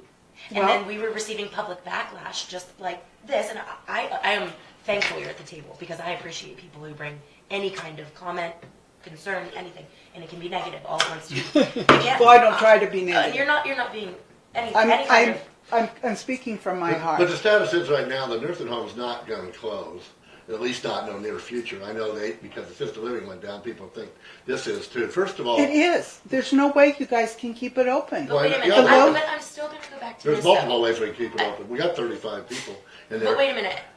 I'm going to go back to the issue. We have a lease. Have you read the lease? No. Okay, if you ask Dawn, she can just get you a lease. It's public information, okay? Right. The lease says we are the county and he is the leasee Right. renting our building. Yes. The county has nothing I to do understand that. with running the business. But I I'm not understand sure that. why you're saying that we need to have a heart. We've had a heart. He has not paid rent in over a year. Because of the community. He's been made out to be the bad guy. People are going to other towns, Beloit, Ellsworth, wherever, with their elderly people. The census is down. Who wants to move in there? If my mother now needed nursing home care, I'd take her to Ellsworth or Beloit. I'm not sure why that's the commission's responsibility. He runs the business. That's not our responsibility. It is. You are part of the community. You are not separate. You're not. Wait a minute. We are a landlord that's not receiving rent. Yes. Okay. But You came from a bigger community in Pennsylvania. This is a small, heart of the mid-America town and community. We care for each other. We care about each other. We don't care if you're Sylvan or Lincoln or whatever. This is my dad. Back in the 60s, the Lions Club got involved. They volunteered. They brought a flag, new flag. They installed it. It was called the Good Samaritan Home. And Randy knows. He goes back almost as far as... When this was opened? Yes. And it was for all of these people that are now gone. And Well, that was run by a nonprofit then, Good Samaritan Company. Yeah. It was nonprofit. But And that it's was, still not the county. but though. still not the but I understand you that, got- guys. no, I'm we- just and we trying... do care. And first of all, it isn't going to close. There's issues. He tries to. Well, the thing is, he could say 90 days. He could shut it down. If that happened, we can sue him Have the to county block it. or have the The state come state would step in. The state has Yes. stepped in 22 other ones. We checked this out, I and, know. and I know we've been working. Alexis and I have been working on getting new management outfits. Looking But into nobody's going to come in Let's here. Look at the guy you had, Pam, what's her name's brother-in-law. You know, he's not interested in coming here to run it. it. Well, Who's some going to are. run Though. it? Well, there's He's some not a are. state. Give me a name of people that you've talked to that are willing to come in. We have 3 management firms who we are currently talking to. And do about, they have give you any hope that, oh yeah, we'll have somebody come in and manage it? Yes, that's what they do. Yeah, and, and even if worse came to worse, the state would keep it open and then get someone. They did it down several places. And I was saying too that some of them had closed. We researched this though with this K-Dad's, who was that lady that's an expert on this? But no, all of them only, on the 22, the state kept them open, Brown, passed them on to Sprague. new management, and there's only one that closed, and that was because of facility down at Coffeyville or somewhere in southeastern Kansas. And actually, the building was not functional, and they had to close it because of the building. Yeah. So otherwise, all 22 other ones have been state. So it ain't gonna close. Now we could say. The thing is, I don't know if it will. We may have to ask for a subsidy in a vote coming up in the fall, because some company may say you're not making enough profit for if we come in as a business, we can't make a profit on it, we ain't going to run it. And we may be at that point, so we may have to do some kind of subsidy, but we could put that to a vote to the fall, and some people may be against that. I don't know. So let's talk about it. Let's talk about it like this. She's talking about the community being supportive. Okay, we'll go there. The community, with tax money, built that building. Okay, everybody at that time who had put into their taxes in any way, shape, or form, I don't care if it was I'm still a paying vote, for it. right? Yeah. You Well, we put pay. in money, and the community built the building. Now, ever since then, the community has been paying for the roof and the sidewalks and the hand railings and the toilets. $120,000 budgeted every year just for fixing the facility. Right, the community has been nothing but supportive of paying for that facility. But what you're talking about is the way that the business is being operated. The county and the community can't operate that business. And so if the county had been on the license, Then maybe that'd we be a could. different Well, story. we couldn't. But we're not. If we had the license, like she just said, then we could just maybe hire and have a board, like the hospital board, but say nonprofit. Then get to hire an administrator. Then administrator could hire maybe a management company or administrator. Then they could manage it. Hopefully, maybe that's what will come out of all this. Yeah. Okay, I just want to let you know that Mother was being taken down the hall for a shower. 3 days ago, there was a snake in the hallway. They've had several snakes, big ones. Because of the water table rising. I don't care what it is. If something happens to one of these, or the mold in the ceiling, the roof hasn't been repaired, the water softener took 8 weeks. You guys are talking about taking care of the facility? We paid for that. 8 weeks! The poor people Well, with we yelled- dementia thought their dishes were dirty. Well, I yelled at my street for that about 3 times, Carol. And also, the roof. We're working on the roof. We have to get For insurance. how long? It takes time. My God! The roof is. But So the, they show up. I'm just telling you, they show up with issues with breathing and lung and oxygen. They get bitten by a snake, a spider, and you guys are going to have more of a problem than you ever thought you'd have. Because I'm going to make sure that my mother is taken care of. And if this that goes back to this Mr. county Grace's- not going to have a nursing home in the Carol, future. right, That's that's exactly right. Yeah. Because you guys aren't taking care of your building. Don't put it on me. Ma'am, if we have insurance for the building and we're still in communication with the insurance as to To how fix they're the going to roof. cover that roof, I'm not sure what you want us personally to do with that. We That's why are. we pay the insurance. They were up there, insurance is getting, we're waiting on them to get, then They- they can say what they're doing so we get a contractor to fix it. And we've been having rain and snow for 6 months, you know that. So we can't get up there. And also I'm with the just snake, saying. and with the snake, that goes back to the management, Mr. Grace. He runs, hires people, janitors and stuff, to take care of that, not us. Right. That snake climbing out ain't our business. Jonathan was here for 8 times to talk to you guys about the softener. No, that's not true. And, yes, he was. It was in the Twice. paper. It was Twice. in the paper. That- Well, 8 weeks. It took 8 8 weeks. weeks. That may be true, but that, again, we pay the bills. We don't schedule the maintenance there. But I see, mean, you that's guys, okay, the operation is John Grace's, the building is yours. Yes. But you're having problems you're not accepting responsibility. Yeah, we How is are. that not? How, Nothing's getting fixed. What about the fire doors? They haven't been repaired.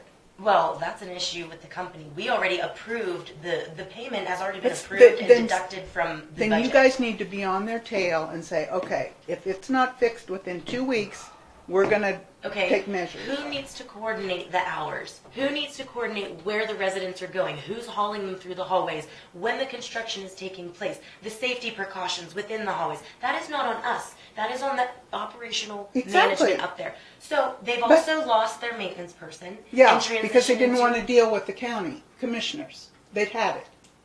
Well, isn't that interesting? Because he gets hired by the company that we pay to come and Yeah, do work but there. he gets paid much hour. He's 8 to 5, and he doesn't have to come in here and So the company wait that's for getting 8. paid is going to send the same guy who was on our lease as a maintenance person And that to may handle all happen. of That may happen. He just did, he came up there and Well, fixed I'm it. sorry, but that's fraudulent. You could. I mean, we Well, have the citizens, concerned citizens of Lincoln County. Well, you know what? They can talk about all the mileage checks that were inappropriate, but this town, Lincoln Park Manor, is going to eventually go. It's going to affect the hospital. There are going to be no schools and no businesses in this town. You write it down. You put it in the minutes. That's a fear Because mongering. you're- That's a fear mongering that I'm not willing to play into. It's not fear It mongering. is. It It's is. I just true. told you we have 3 And it's very companies negative. who manage places just like this. And the state finds out the condition of that building, and they're going to close it. The So state makes regular inspections. and yeah, they has to be actually just authorized, had an and the inspection not too long authorized- And we're working on I'm the- sorry to yell and We're get working on the, No, it's and the okay. I fire understand doors. But the fire doors too, Somebody's doing a lot of rumor. we've been dealing with that. And so is everybody else. okay, so Instead of rumors and pointing fingers, let's people go need. back. Let's go back to a few things. Those Okay? citizens We're in the middle need of to- a lease. We're in the middle of a Operate lease for right now. facts. The lease is for 3 years. Okay, so Mr. Grace's lease is up next end of May, I May. believe. Okay, so we have less than a year now, and at any given time in the lease, it states he can give us a notice. So if he is so frustrated and is so financially in debt, as he has explained to us before, he can walk away. All he has to do with the state is sign his name on the dotted line for the child paperwork, and the state will transfer the license to the county. It's that simple. We already verified this with the licensing department in KDADS. So if it's as bad as you're saying, and you really want the county to take control, then all he has No, to do I'm is just sign saying- on the dotted line and walk away. Sign on the dotted line and walk away. That is an option that he has. That's not an option that we have. Do you see what I'm saying? We don't have that option. We own the building. We're going to own the building until we sell it. I'm not saying that's happening, just as if. So we don't have the option to walk away. He has the option to walk And away. he's not walking away. He's trying to work with So you then people. why are you so concerned about the state of the situation up there? If he's not walking away, then it must not be that bad. The AL closed because the census is down. Yeah, but he hasn't Again, tried to, that's he hasn't his tried to business. promote getting more people in there. Yes, place, yes, that place he can did. hold 9 people. No, he hasn't, Carol, because Beloit's full, Ellsworth's full. That place can hold 9 Because people. because people around here, and if you're on the different ends of the county, you're going to go to Beloit. You're going to go to Ellsworth. If my mom wasn't already here, I would have her in one of those facilities. And especially, this has been going on now for almost 3 years. And why would you come in here in this nest and then wonder day to day? All the good nurses, not all the good nurses, A lot of the good nurses have left for other jobs. They've seen the writing on the wall. And that gets out. And then everybody's made blame John Grace. John Grace is recognized nationwide and statewide. And why ain't he paying his rent for the last? Because he hasn't had any census. But he's got. His rent is based on the census. We're about ready to sue him, Carol, because he's breaking the lease law of not paying his rent. We could sue him for that. He's the one not paying rent. And don't give me this excuse. He says, "Well, we need to fix the roof. We do." But the building's still in code. He's still operational. So he's breaking the lease by not paying $3,400 a month. Now, what the hell's that about? Is that he's whining that he wanted 10 more bins or something? There are many vendors, local people that run businesses that you depend on that he owes money to. If I have a contract with you, people won't do it. Exactly, people don't want to do business with him because he does poor business with our neighbors. If I had a contract with you, I'm going to lease your house for $3,400 a month, and I ain't paid you in 8 months, you're going to go after me.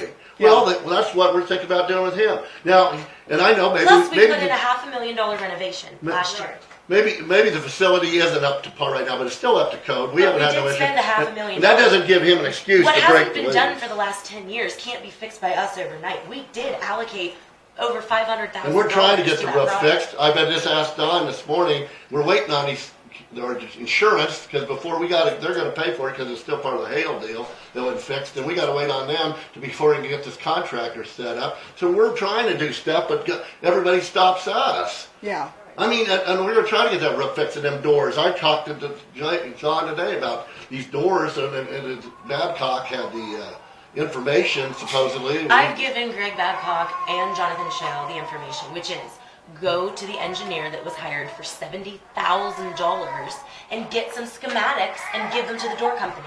That's all they want. All they want are the drawings to know the fire rating of the walls where the doors But in the meantime, can he get the approval to put something underneath the doors to keep the snakes out? Well, that's him. Well, he's running the place. We're not. That ain't our job. That's not it's your building, though. But that's a maintenance issue. Maintenance, yes. Washing the floors and cleaning the sinks isn't our job. He pays the maintenance people to do that, Carol. Right. Well, then talk to him once. Give him some crap. I'd like to know. You're his friend, you know him, and I don't have nothing against John. I've talked to him a lot. I'm trying to work with him. She knows it, and now Joe knows it. But they're right that he hasn't been doing this stuff too. Don't let's point fingers at one side. Let's go back to the Smith Center comment. Okay, so you say these things are progressing in Smith Center. Is that facility owned by the county? I don't know. Well, there's number one. Okay, you can't compare apples to oranges. If he went in and had an independent group do a project... Well, he worked with the commissioners there. But did they give him money? Who's on the hook for the debt? Do you see what I'm saying? Yeah. There are a lot of unanswered questions that we can't compare ourselves to another project because we've been asked to buy a corporation, which we cannot do. Unless we turned it into a nonprofit, okay? Mm-hmm. But we cannot do that just as a corporation. And if we did purchase the stock of a corporation, that comes with the accounts receivable and the accounts payable. And the last we've heard, that's $500,000. Well, I heard $300,000 last time. I'm throwing numbers out there from the presentation that was given. And also, no, she's right. So that's what the proposition was. Buy our stock from Lincoln Park Manor. Then we get the license. Maybe. It didn't even say that in writing. Yeah. And here's the concern. If it is in such financial dire straits, as Mr. Grace has written to us on paper, how can the county afford to do that? We can't make a commitment to pump in hundreds of thousands of dollars every year. We're not even allowed to increase our budget by more than last year. It was 1.44%. Mm-hmm. So we wouldn't even be able to allocate enough money in next year's budget to fill that gap if there is that type of gap. Unless we would put on the ballot a public vote to say we want 4 mills or something, like we do the hospital, which would be like $200,000. Yeah. And then if the community votes that in, then we would have that money to maybe help support it. Mm-hmm. But that's where we're at. We're working on it, but it's just... I know. But we're not going to be closing this thing. It's frustrating for you. Well, it's not going to be closing this thing. Tell your mom and Doris and all them up there that. I know assisted living closed, so everybody thinks we're going to close everything. But let's go back to where that also started. The commission never said that the nursing home was closing. That all came from internally, up there, not here. I don't think it even came internally. Well, it just may be a rumor in the air. It came from an email from John Grace to Kelly Larson. He said, if the commission is not willing to give me some operating expenses, because I'm not going to make it through the next 90 days, then I may have to close the doors. That's where that started. I have the email. If you'd like it, it's a public document. So I would like to just have some clarification that the commission has not been telling people, well, we're just going to No, close I know it. you guys have. Well, and also the state, if worst comes to worst, say tomorrow, say he's mad at us, it's 90 days, gonna close it. Well, first we can stall that up. He just can't kick these people out. That's one thing. And also then the state would come in, they have before, we've kind of found that out, I know that Yeah. now. So this kid would stay open, it may be a sloppy transition, but it would stay open. So don't And be, the transition to having a management company come in, they usually do it on a flat 5% of the gross revenue, okay? Which, ironically, Mr. Grace made the same offer. So I'm a little concerned if he's claiming financial destitution to the point where the grocery stores owed money, local attorneys are owed money, our hospitals owed money. I mean, I can't even name all the people that are owed money. No, I know. If they're not being paid, but he's willing to stay and make an offer to run it for 5% of the gross, is anyone else confused by that? I've never even heard of such a thing. So you I say think- not to point fingers, but I'm sorry, I can't help but see that as conspicuous. Well, and, and I told you in August that, my husband and John met through aging programs in Manhattan, Kansas. Who's chirping up here? She said, yes, you did say that. And I couldn't hear, I wear hearing aids, I'm sorry. we but- gotta go to it a little yeah. bit, Carol. But, where was I going with that thought? How your husband met him. How your husband, Oh, and so we have seen John operate for 40 years, and he loves the elderly. My husband did too. And so I think this, and this is just my opinion, biased maybe, but he's doing it because he sees 34 vulnerable elderly out there. This was not a moneymaker for him, and there's no way. You don't make money doing what he's doing, and the pain and the suffering and the debt now to hire his attorney. And so that's why I guess I would like to see the community rise above. I understand the finances, I understand you own the bill, I understand all of that. And I don't have a dog in this fight really. My mom's 93, she almost died in February, but thanks to Dragoni she made it. I don't know why I'm so concerned for this community, but I really am. Many people are. But the thing is so let's say that closes. That's a $400 hit at the hospital. Well, guess what? They've got 2 doctors to pay for. And so it just escalates. no. And the business people downtown, they don't want to stick their neck out because they get their head cut off if they say anything. So, it's like, you guys, Lincoln. What are you proposing that you want us to do? I guess I just would like everybody to rise above the rumor and the hate and the gossip and the whatever and try to come to some kind of an agreement for the better. Forget John Grace. Come to something that will benefit this county. Okay. You guys are going to pay $400,000. If Lincoln Park Manor closes, you're going to have to pay $400,000 at least to keep the hospital open. In addition to the new salaries. So you've got to look beyond right now. You've got to look 20 years. You don't even have to look that far. 5 years down the road. And you're going to have to go to the taxpayers and say, oh, guess what? We need help to keep the hospital open. So what are you asking us to do? I see you're saying look down the road, look at this, be open, don't be negative. Well, what you have I'm been absorbing all doing that. hasn't worked. What do you want us to do with the money? Because that's our only power. Randy has a power and I have a power, and it's only when our powers combine that we can spend money. Yeah. So what?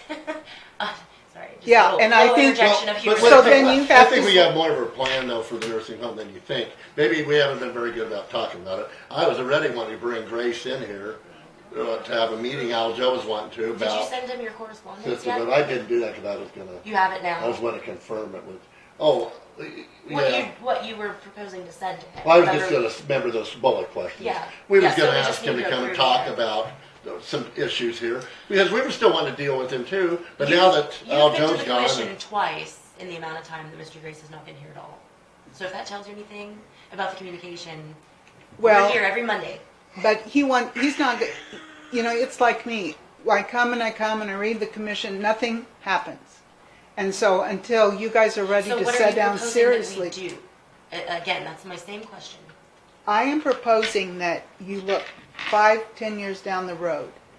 You're going to lose the nursing home. It's going to affect your hospital. I The don't think money, we're gonna lose a nursing home. Why the do we- money that why- you have. Why do we have to project that we're going to lose the nursing home? John Grace is out of there in May. Yeah. That We doesn't have- mean, we have 3 but that doesn't companies mean we on the can't hook find that are someone willing else to to come take in. over and run it. Right. We So will. why does that mean We we might lose have the to nursing home? subsidize it, but we will. Even if it absolutely drops do it. down, even if some of the residents who I hope their lives are healthy and long as they can be right now, but even if some of those residents pass away in the amount of time that John Grace is still there, and we aren't able to replace them, yeah, we may be footing the bill for that, but when we get a company in there that wants to actually manage it wholly and not put the responsibility on us, they can raise that census right back up and bring it back to a breaking point. I mean, hope so. I really I'm do. just I do. saying- I think it'll be fine. I really do too. No, we've been working on this. You have it closing doors tomorrow. It ain't going to. Pardon? Carol. You're come across like you say it's going to close the doors tomorrow. It ain't Well- going to.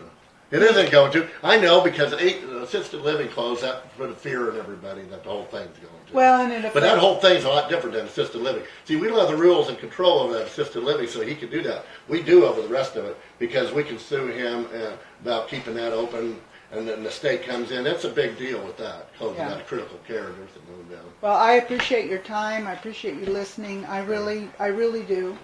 And again, I hope that the concerned citizens of Lincoln County will look at the bigger issues and work together to build up Lincoln County. Well, you should watch the meeting from last Tuesday because we had a lot of public comment and people were questioning us.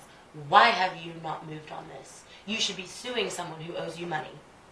Well, they all want us to sue John Grace. Yeah. And I kind of held off on it because I'm trying to want to deal with him yet. Well, sue him. Well, maybe we will, but I was wanting to know the ramifications. If we do, is he going to then do a 90-day? It's already in a chaotic situation. I don't want to make it more chaotic. And that's not the only reason Alexis said I didn't want to agree with suing. I made a future. I just wanted to try to not make it worse. Yeah, If we it's can. like But rise maybe we above got to it. do that. Maybe you're right.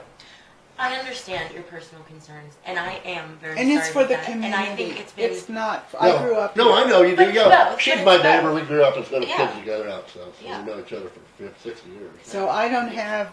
50 Yeah, years. I'm just concerned. No, we know you are. about home. This is Yeah, home, I know. Thanks. And I appreciate you coming to the and table. I Yeah. appreciate all It's your not time easy and for everyone to effort. do. Well, thanks. I really do. Thank you. You got a cute little baby. Thank you. Thank you. But a member. Maybe she can take up the. She'll be a commissioner in 25 Add her, years. add her on.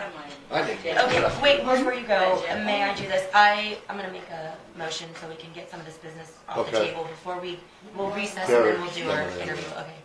I move to approve the employment of a Mr. Trinity Hall as a truck driver, starting wage $13.05, pending pre-employment screening completion.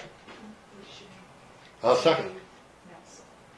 It's been moved and seconded to employ Mr. Hall. Is there any further discussion? If not, those in favor vote aye. Aye. Motion carried. Yeah, go ahead. Without up there, come on. Okay, and then Dawn, did you happen to follow up on those separate EMS licenses that we talked about?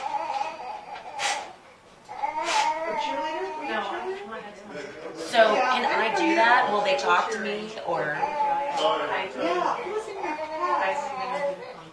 Okay, I'll start. I'm going to recess us for 10 minutes. The meeting. I believe we have addressed everything we needed to address today in the open session. Dawn, did you have anything else that needs to come before the board in the open session? Okay. And out of curiosity, those were the only two benefits companies that we were going to hear from, correct? There's a third. There is This one. guy called last week, so I said you might as well. Yeah. Okay, so there will be another one, so we can talk after that. Okay, just wanted to check that off the list. Is what I think it's called. Okay. Any other public comment before I close the meeting? Okay. At this time, we are going to conduct an interview for the open position for the Emergency Services Director. So, I guess, Let me make a motion. yeah, do you want the papers over here if you do? I got one Okay. cheat sheet there. I want to make a motion to go into executive session for, how long? I believe we need Half hour? 45 minutes? We could do a half, we've been doing 45 minutes, right? Is that what, okay, let's do the. Okay, move to go into executive session for 45 minutes for the purpose of discussing personnel matters with employer-employee negotiations, whether or not in consultation with the representative or representatives of the public body, pursuant to KSA 754319 2B -3, and to meet Mr. Derek Walter. And with the commission, do we want Don? Yes. The county clerk and Mr. Derek Walter. And to reconvene back in the courthouse in the commissioner's room when completed. Is that good enough? The subject is to conduct an interview. Subject to conduct an interview for the emergency management director's position. Emergency medical, not management. Emergency, EMS director. Yeah, well, you're not interviewing for David Doe's job right now, huh, Derek? Okay. For the purpose of meeting, to interview for the EMS director position. Is that it? Yes, I will second. It's been moved and seconded to enter into executive session to conduct the interview. Is there any further discussion? If not, those in favor vote aye. Aye. Aye. And motion carries. I'm not really sure. Teething, do they do that when they're 5 months old? Some. Mine never have yet. They've always been a year, but it just depends. Okay, so I will say that we've interviewed for EMS director, several candidates. We've talked about consolidating jobs. We've talked about a part-time job. We've talked about a full-time job. I think where we are currently is getting prepared to potentially make the decision to have a full-time EMS director and potentially not consolidate based on some of the conversations we've had with job offers in the past. That being said, I would like to just make the comment that I don't think it's beneficial to the county to not prepare to consolidate jobs. And I've made that argument before. I agree with you, but I think it's important. I'm not saying now is the time necessarily with the situation that we're in and the candidates that we have. And the one consolidation that was on the table was HR, EMS, which I don't think is a great combo. You know, it was a potential individualized scenario. I think a better combo would be emergency services in conjunction, you know, emergency services, emergency management, overlapping the emergency side of it rather than some personnel in the courthouse with someone who's expected to work in the field too, you know. Mm-hmm. But I do think, I mean, long term, the county needs to consider consolidating some of this, and just like we're talking about outsourcing some of our HR responsibilities, you know, that really reduces the need for the HR position from full time. Do you not agree? I think a lot of the time, not a lot, we have that payroll designated time at the end of the month, but then a lot of that other HR time would be figuring out each individual's benefits, talking to them about it, keeping track of it with their payroll, et cetera, et cetera. If we're going to be outsourcing that, then maybe we need to talk about changing the HR role to part-time or even outsourcing altogether. I don't know how you feel about that. I'm kind of talking to you too, Dawn, because it's been on your shoulders. But right now that, and I know I get criticism from outside on the public with this, but it is not my statutory within my statutory purview to do HR, and I am not knowledgeable enough to do HR. And if I am going to continue to do HR, I need to become knowledgeable or hire somebody that is knowledgeable. A lot of things have changed in the 20 years that I have been clerk, 17 years of that, which we had somebody else doing it. And so with that being said, we either need to outsource or we need to start looking for something, some kind of resource to utilize. I did not get a chance to call Saline County. I still think that might be a potential alternative Yeah. to see. I don't know if they would be willing or not, but there's just certain laws you have to follow that we need to ensure that we're following. Right, and there's a lot of attention to detail that's lacking because it's not one person's sole responsibility to make sure that it gets done. So we need to address that. And it can be outsourced. It can be contracted. I think we can keep having that discussion. But we're also waiting on the time clock system to be initiated Yeah. because that will give us a better understanding of the lack of time that Yeah. we now have We discussed invested that. in that position. We discussed that too. Friday, yeah. Yeah. We get the time clock set up and see how that affects what you're doing. Hopefully you won't have to mess with all these time cards and all that stuff, huh? And maybe it'd be better then, huh? You know, and right now, the biggest thing is when we get our health insurance bill, we have to, like, literally go through it. Just for example, the health insurance was 5 employees short this month. Why? Nobody really knows, but then you have to call the state and say, why am I missing 5 employees? And it takes time to even have those Employee, conversations. Yes, that is on an HSA or an HRA. You have to adjust as they get their points through the state system each month. And so there's just, it's very time consuming that if that was my only task and that was the only thing that I had to do, it wouldn't take that much time. But when you have the phone ringing and people walking in and department heads walking in, it ends up taking literally an entire day just to balance the health insurance bill. Yeah. So, you know, those are kind of the aspects of, I mean, I want to try to cut if I can cut, but I also don't want to cut my nose off to spite my face. Right. Yeah, And, it, you know, I would like to see how much time the time clock savings or time clock system saves us, and then kind of go from there and see where we're at. And, I agree with that.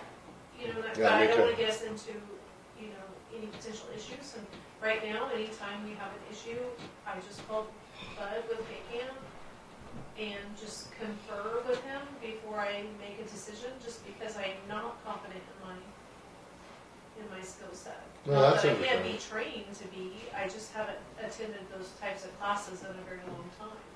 I think you got enough to do anyway. The handbook for the county clerk is 469 pages long. I know, she The got a lot. handbook. She already, I think that Lincoln County has passed Dawn Harlow far too often with things that shouldn't be her job. I agree. And she doesn't complain, but it's not her job to do those things. I agree with you, 1,000%. I covered that every Yeah. day. Yeah, I'm not arguing. I know. I was just making sure. I want to help her. Say- That's why I'm asking. That's why I think Alexis and I are asking her, because you do HR, Dawn. You do the payroll. You know this stuff. So what you would like to see, in my opinion, I would be for. And I would think Alexis maybe too, because you know what needs to be done there. I don't, and Alexis may know a lot more than I do about it. But so that's why I want your opinion on what to do here. The ultimate thing that I would like to say is whether people agree with it or disagree with it. HR should have never been in the county clerk's office to begin with. It should have always been a department of the county commissioners. And Yeah. I know that people disagree with that, and I know they need somebody to overlook it. You trust the health department director to run her department.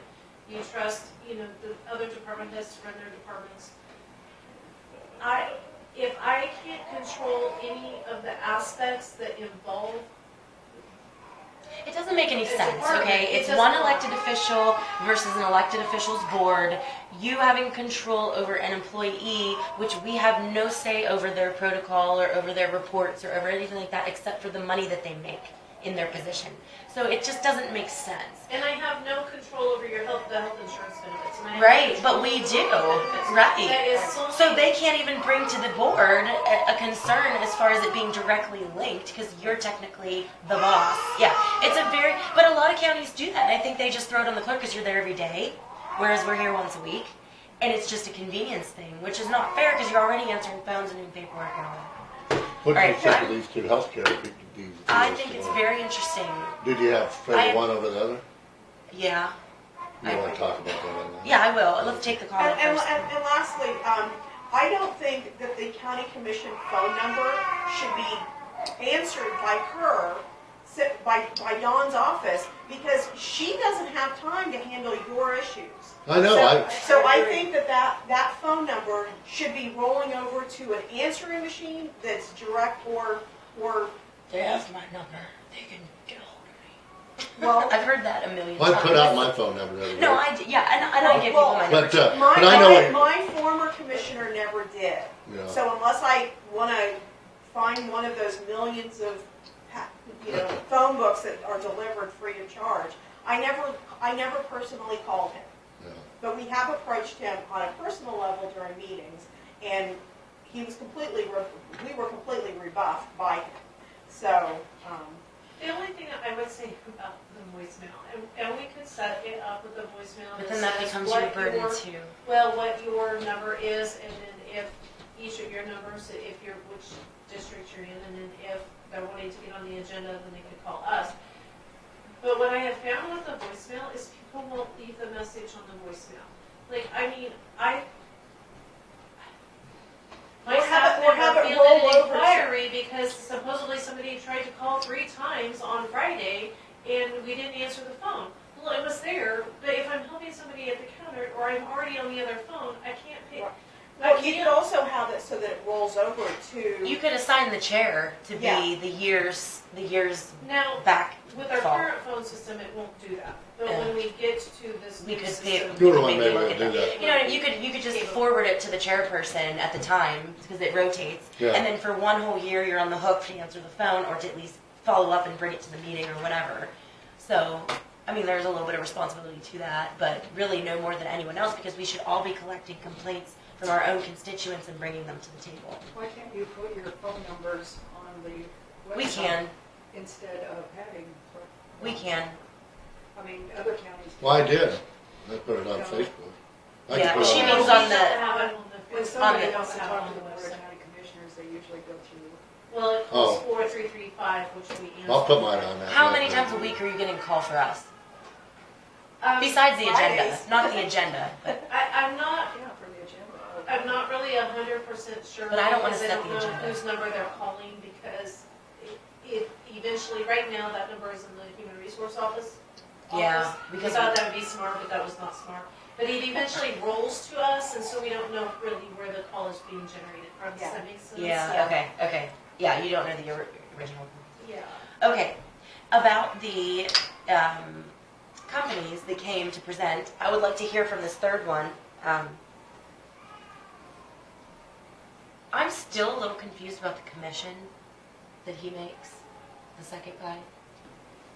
Basically, let's say if the Well, he home gets insurance some- premium was $1,000, he's getting 3% of that. From the insurance company. Yes. Yeah. Paid him. So we agreed to utilize him so that he can charge his commission fee upon our enrollment. Yeah. So he gets a one-time fee when we enroll? Like, I'm a little confused as to how you maintain a Probably- year-long relationship with someone who gets a commission when you pay. Well, he'd get it, once per year, then every time you re-enroll, he'd get it again next year. No, well, Or does he get it I think monthly? he gets it monthly off As the we insurance pay in, premium. it pays, okay, that's, I was a little confused about that. They So- just added on to what they charge you. So he was Yeah. saying basically we could tack that on to what the total amount is. If we're gonna still pay 90%, then we're paying 90% of his fee too. Does that make sense? Yeah. Yeah, because that's kind of my understanding from some of the companies that have called and, want to give us pricing, is that because I asked the one outright, how do you get your fee? And she says, well, it's built into the premium. So if your health insurance premium, so my estimate is $1,000, then he's getting, is it $30? I don't know what 3% of $1,000 Yeah. is. but- $30 on the My thousand. mind is not working right now, but, so he would get $30 per plan, and the insurance company would get $970. Okay, But but our that's plan not- A is, what do you say he gets, 3%? Well, just take this, our billing last month was $95,000.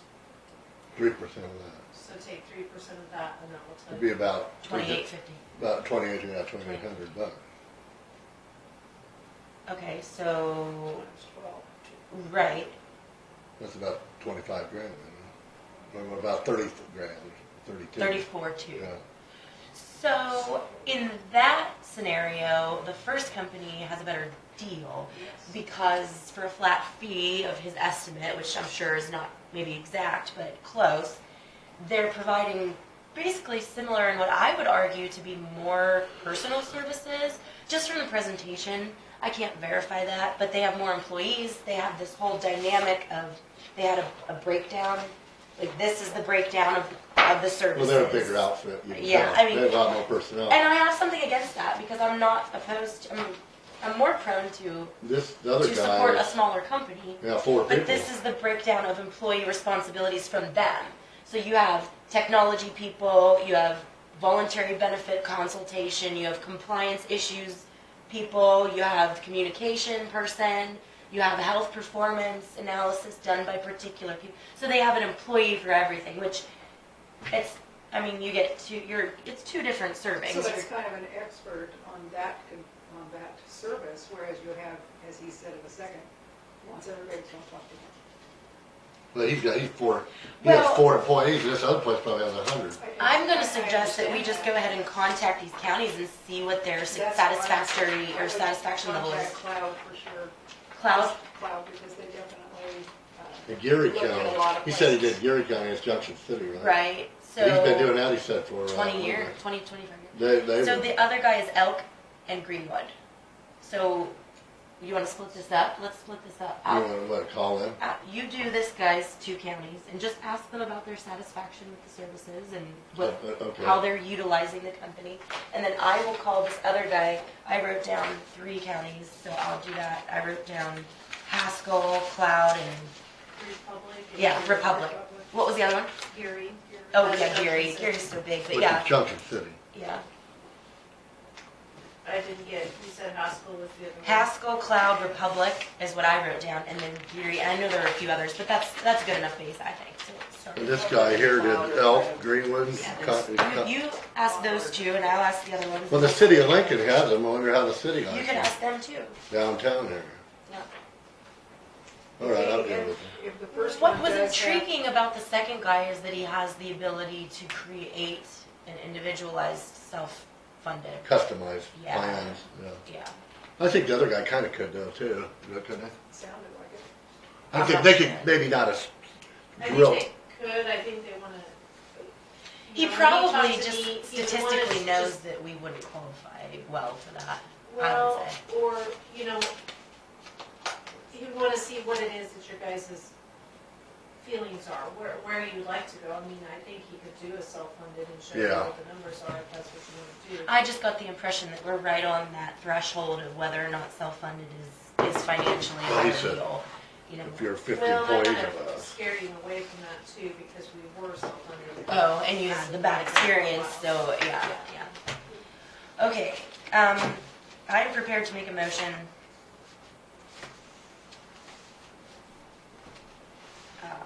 I move to approve County Clerk Harlow to extend a job offer for the EMS Director at a salaried rate of, where did I write it down? I just made notes, I'm Too much sorry. paper. I know, I'm writing on the wrong paper.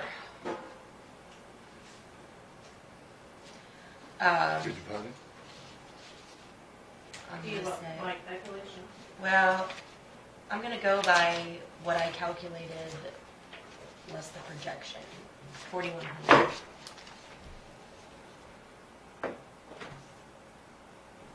That was the per week, and then times 52, and then if you divide that by. How do you want to state it, monthly or weekly? I was gonna go monthly, because that's how we pay out, is that okay, or the monthly rate?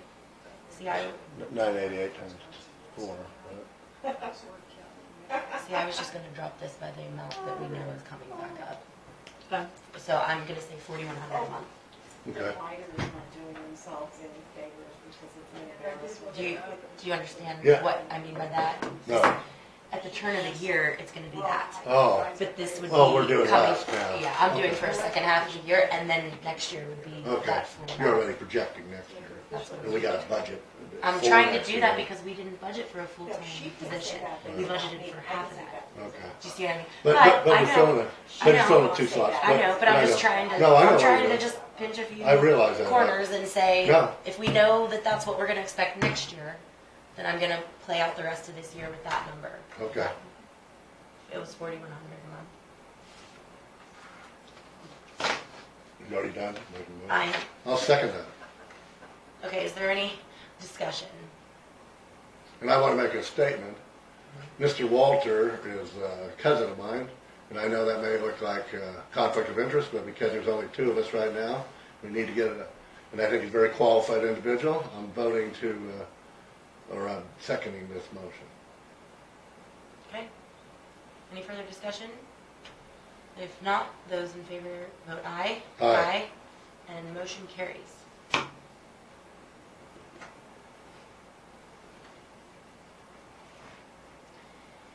I believe. And there's one, since he talked, we talked hourly with him, kind of, that's what he used to do. I'm just He- asking her to Yeah, make to the make it, offer yeah. based on what I said, and if he wants to counter or we need to enter into. Well, another- we made it a salary thing, which is okay. I don't think he cares either way. It's just that Well, we maybe didn't point that out. That's not what we're going to do because that's the way it works best with us. he'll in our have to budget. come back and He'll- say that he's not interested in that.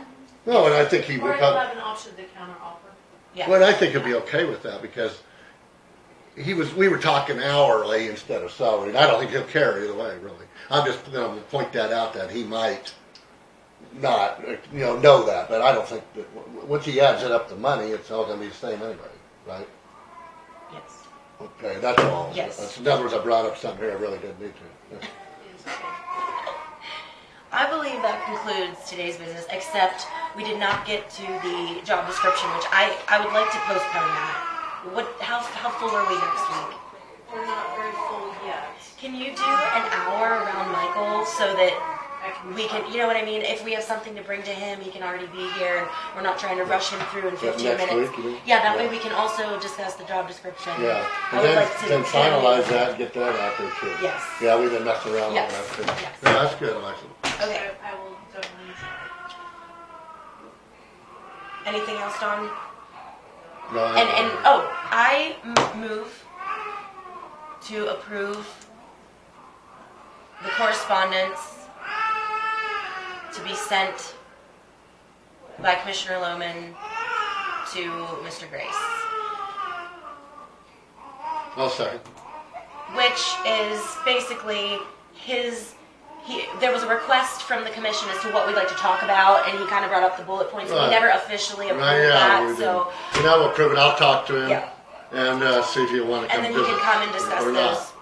Well, but I will But send it based to on him. what you already showed Yeah. me. Well, and already, said, yeah, right? we've already discussed Okay. with it. We'll go from there and we'll see what happens. All right, I'll call for a vote. Those in favor vote aye. Aye. None opposed, motion carries. And I will adjourn until June 10th at 10 a.m. Thank you.